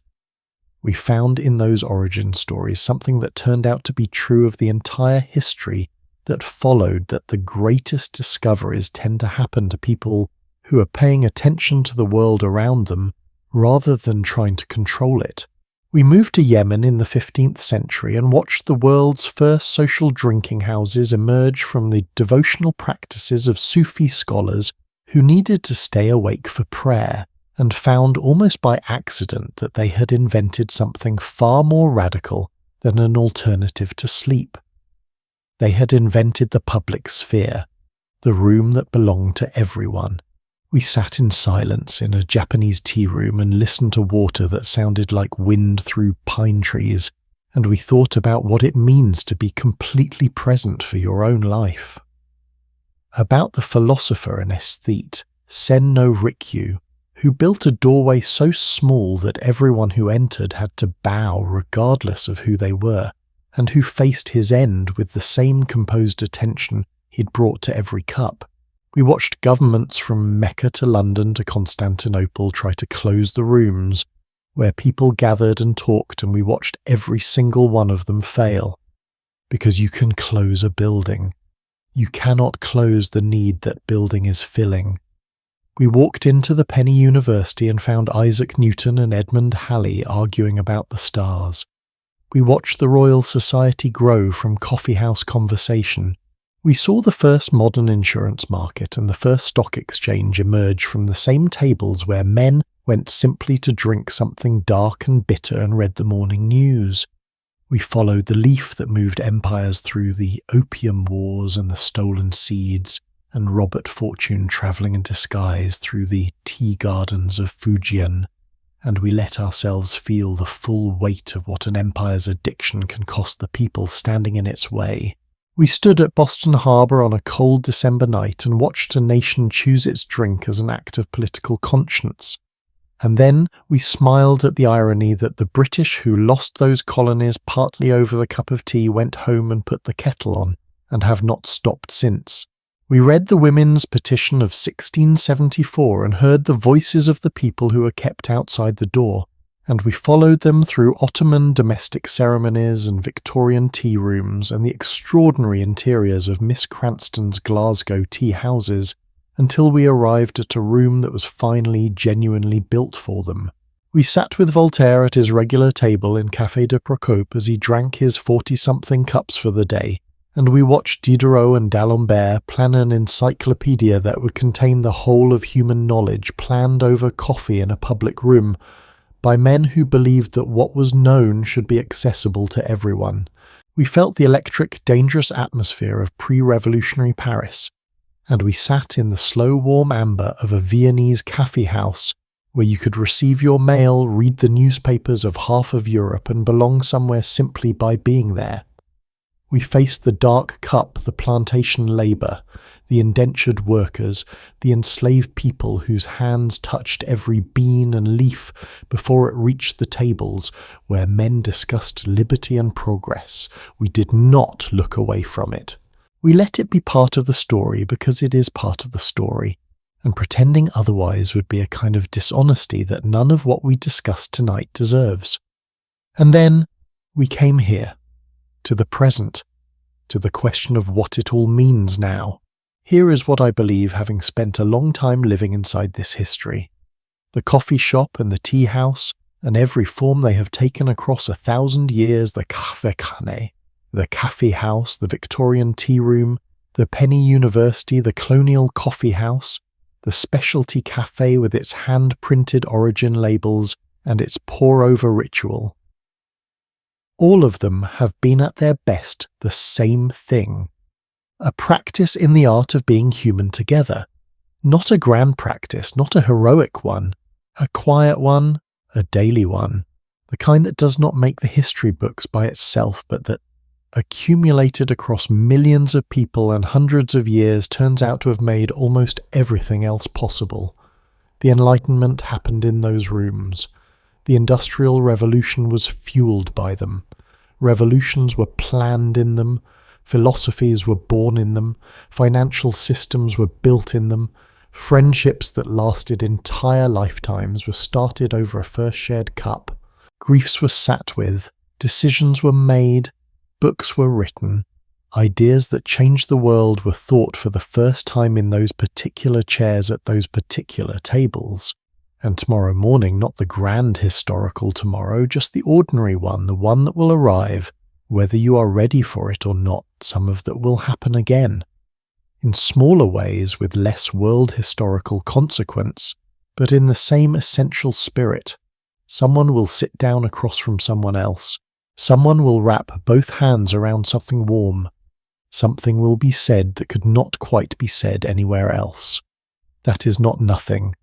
That is in fact almost everything. I want to share one more thing before we close, because it is the detail from this entire story that has stayed with me most persistently, the one I find myself returning to at unexpected moments. There is a word in Japanese that does not have a direct English equivalent. It is the word ichigo ichie. It is a concept associated with the tea ceremony, though it extends far beyond it, and it translates approximately as one time one meeting, or sometimes rendered as this moment will never come again.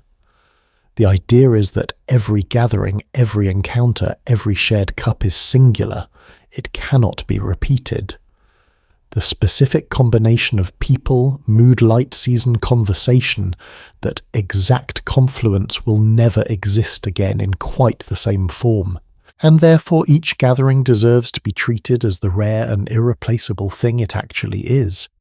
Sen no Rikyu placed this concept at the heart of his tea practice. But I think it describes something true about every single space we have visited tonight. The Sufi scholars in their late-night circle in Aden, that gathering happened once. The morning that Newton and Halley sat at the Grecian coffee house and talked about whatever they talked about that morning came once and passed. Voltaire at his regular table at Café de Procope on some particular afternoon in some particular year of his long, extraordinary life that afternoon was Ichigo Ichi. It came, it held something irreplaceable, and it was gone. Every cup of coffee or tea you have shared with someone every ordinary weekday morning, every slow weekend afternoon, every late night that turned into a conversation you had not planned on having, those were all Ichigo Ichi. You cannot have them again. You can only have the next one, And I think that is the gentlest and most honest conclusion that a story this long and this complicated can arrive at. Not a call to political action, though some of what we discussed tonight absolutely warrants it.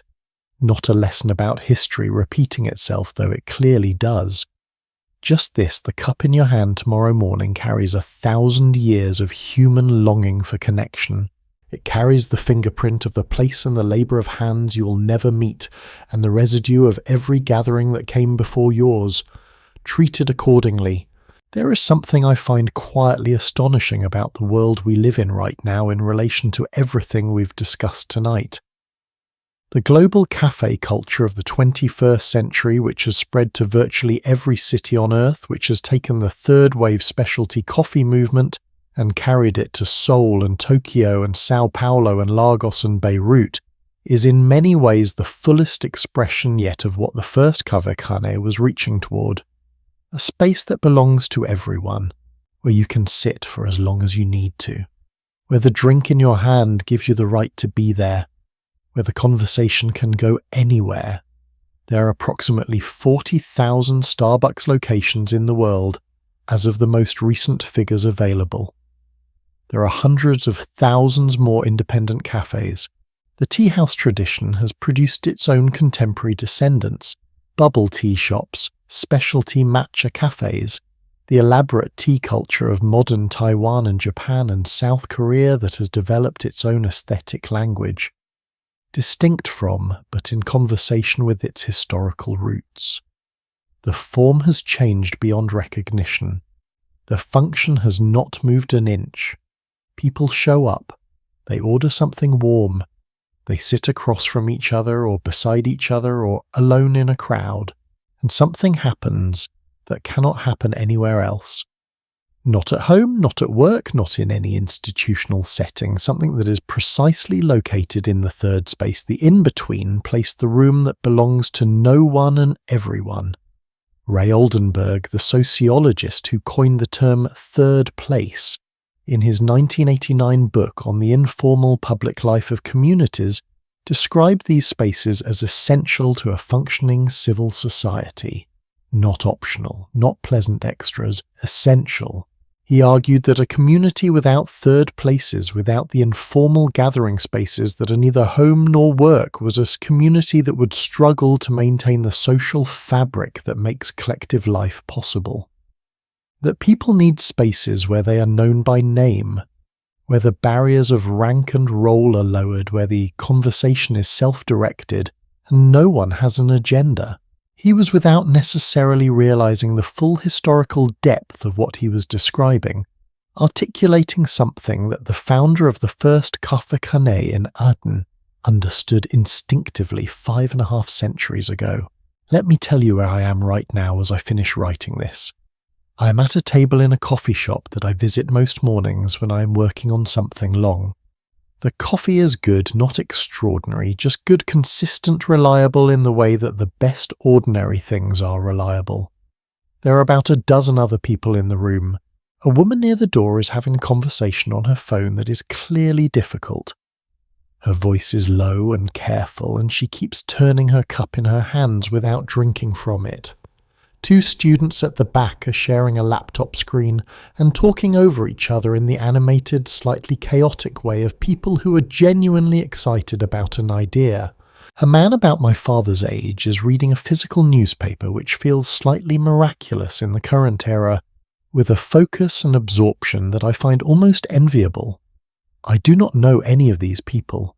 I will probably never speak to any of them, and yet there is something, I am not sure I have the right word for it, something that feels like company, like being part of something without being asked to perform or produce or justify your presence. Just here together, each of us doing our own thing in the same warm room. That is the thing.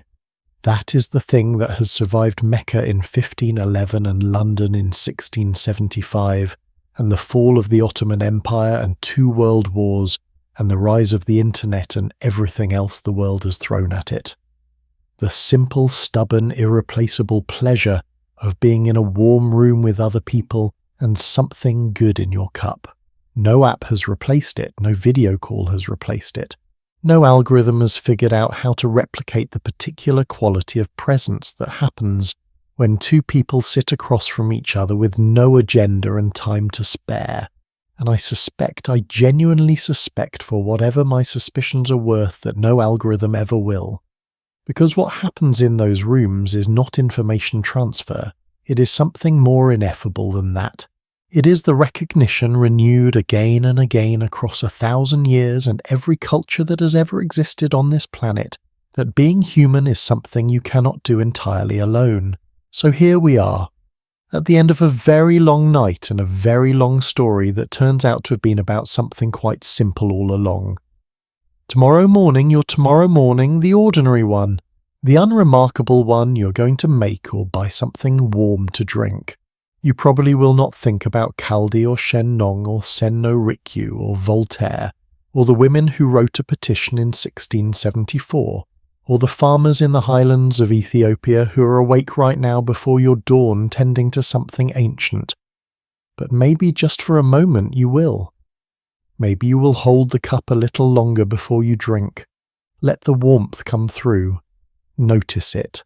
Let yourself be reminded that this small unremarkable ritual connects you to an unbroken chain of human beings stretching back further than any of us can really comprehend, all of whom were also in their various complicated and imperfect ways, just trying to find a warm room and someone worth talking to. That chain includes the restless Sufi scholars in Yemen who invented a new kind of gathering, and the Japanese tea master who built a door too small for anyone to enter standing upright, and the women of London who were locked out and found their own way in, and the revolutionaries who planned everything over a shared cup, and the farmers on mountain terraces who grow something extraordinary and receive too little in return for it, and the 4 old men at the window table in Melbourne who have been showing up for each other without drama or ceremony for 20 years. And you are part of it too. Every time you show up for someone with a cup in hand and time to spare, thank you. I mean that genuinely and without ceremony.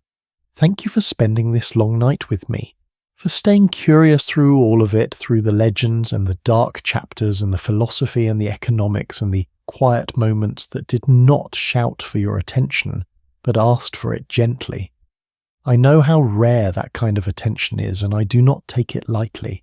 If any part of this story stayed with you, if there is one cup, one room, one person it made you think about, I hope you carry that with you, not as a lesson to be applied or a fact to be remembered, but as a feeling. The particular feeling of realizing that the ordinary things in your life have extraordinary histories, and that those histories are yours too. There are so many more stories like this one. Stories about the everyday objects and rituals and spaces that hold the whole compressed history of human civilization inside them, waiting to be unfolded. Stories about bread and salt and glass and paper and music and medicine and every other thing that started somewhere specific and travelled the world and ended up in your hands. Stories that begin with a question that sounds small, where did this come from, and open into something vast. I will be here for all of them, and I hope you will be too. Until next time, get some rest. You have earned it, and when you wake up, make something warm. Take a breath, hold the cup. The story continues.